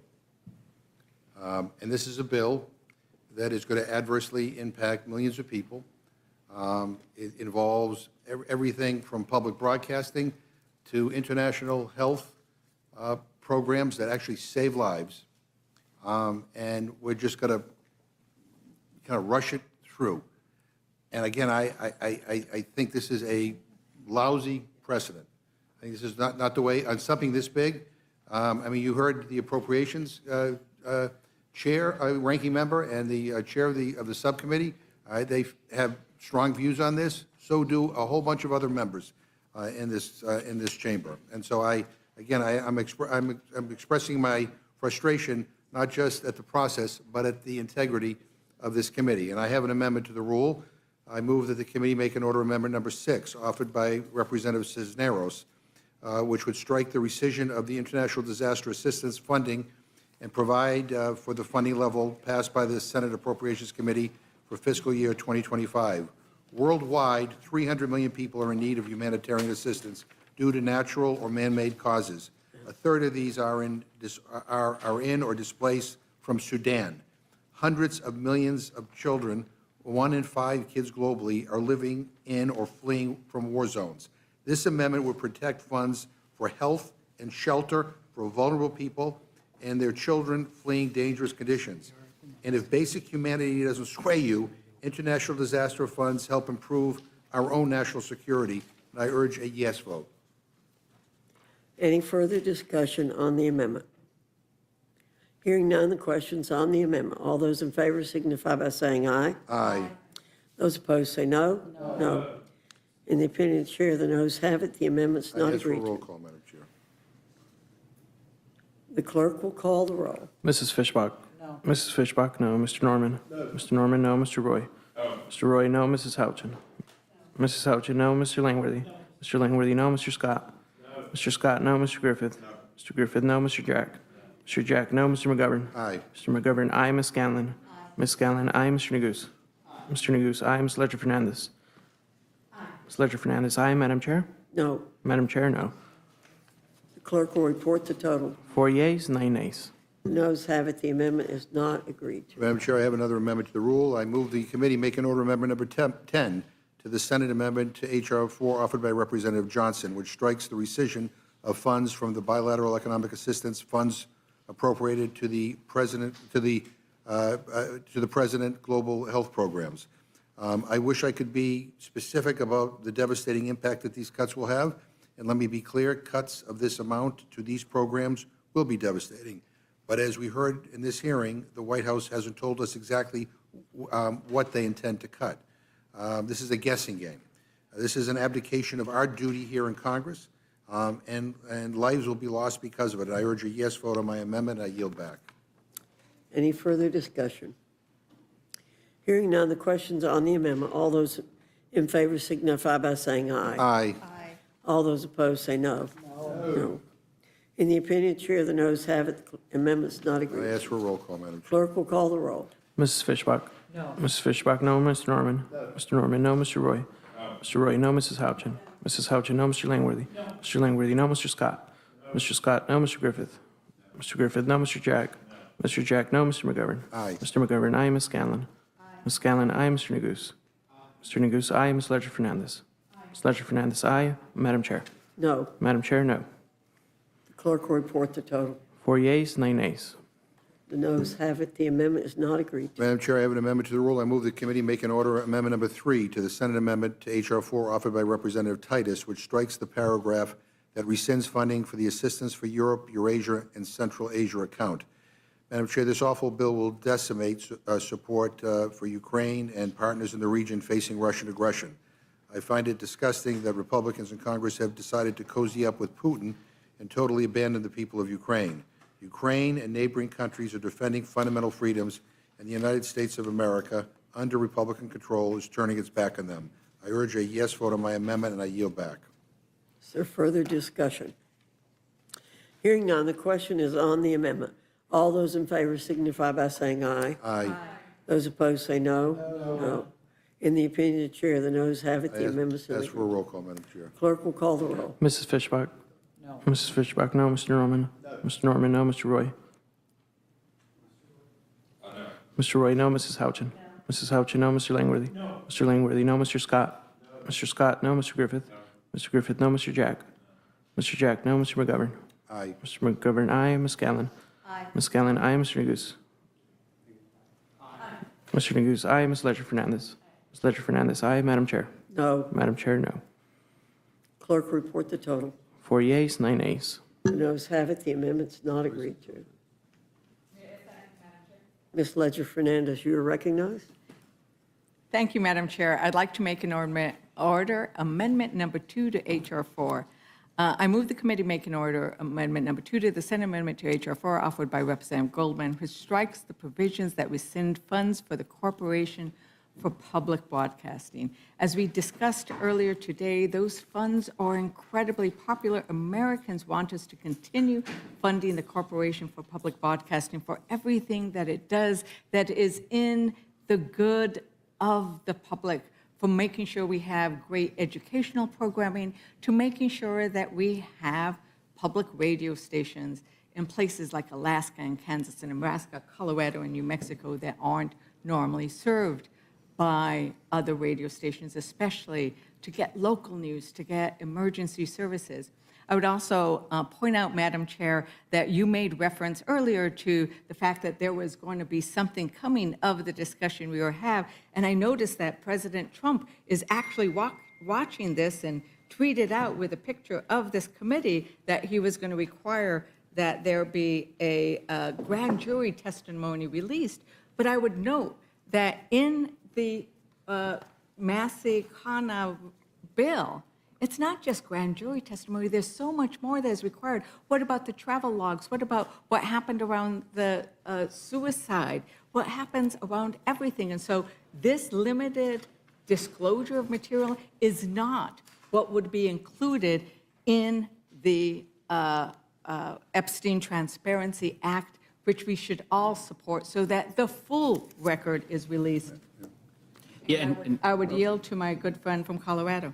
yeah, and just thank you to the gentleman for yielding the time. The point that I was trying to articulate earlier is this precise point that Ms. Ledger Fernandez just said, which is that the announcement from the president and from the attorney general, this information is the very same information that would not have been allowed to be released under paragraph D of the resolution that was just deemed included in the rule. So that's the grand jury information that the Attorney General says online, we'll see if she does this, that indicates she will seek a court order to release, right, protected grand jury information.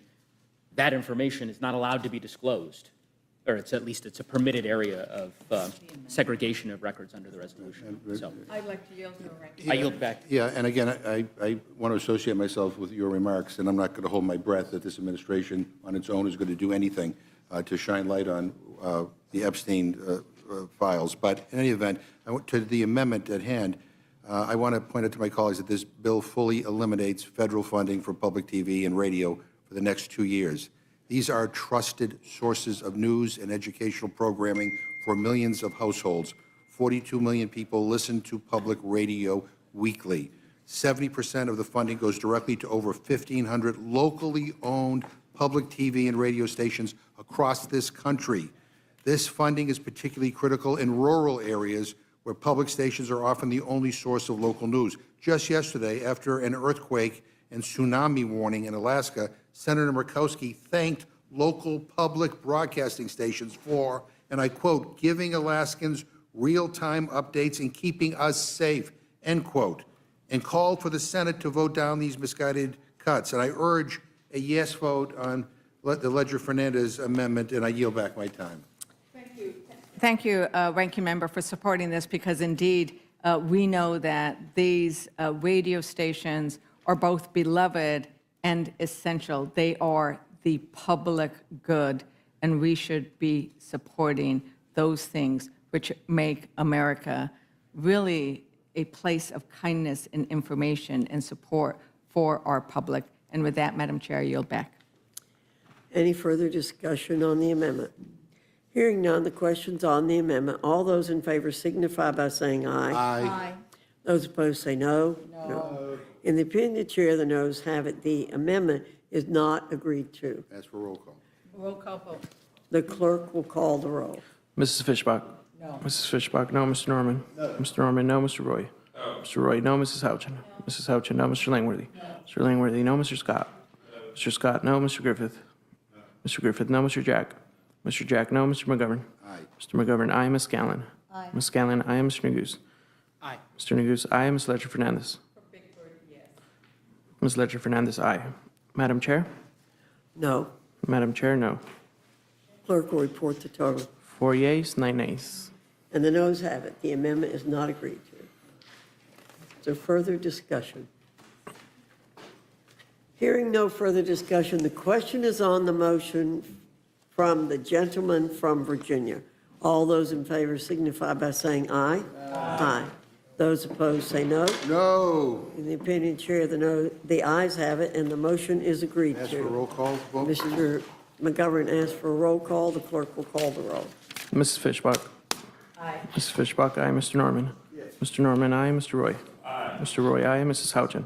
Mrs. Houchin, aye. Mr. Langworthy? Mr. Langworthy, aye. Mr. Scott? Mr. Scott, aye. Mr. Griffith? Mr. Griffith, aye. Mr. Jack?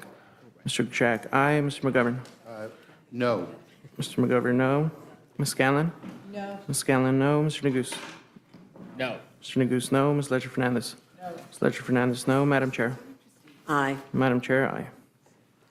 The clerk will report the total. 9 yeas, 4 nays. And the amendment is agreed to. The motion to report is agreed to. Accordingly, I'll be managing the rule for the majority I will for the minority. and Mr. McGovern for the minority, Do we know when we're going to the floor? right now. Okay. Without objection, the committee Who is, said we're going to the floor now? The majority leader? Maybe you could ask him when we're bringing up the other bill. Okay, thank you. meeting is adjourned. The record reflects that they are Spanish.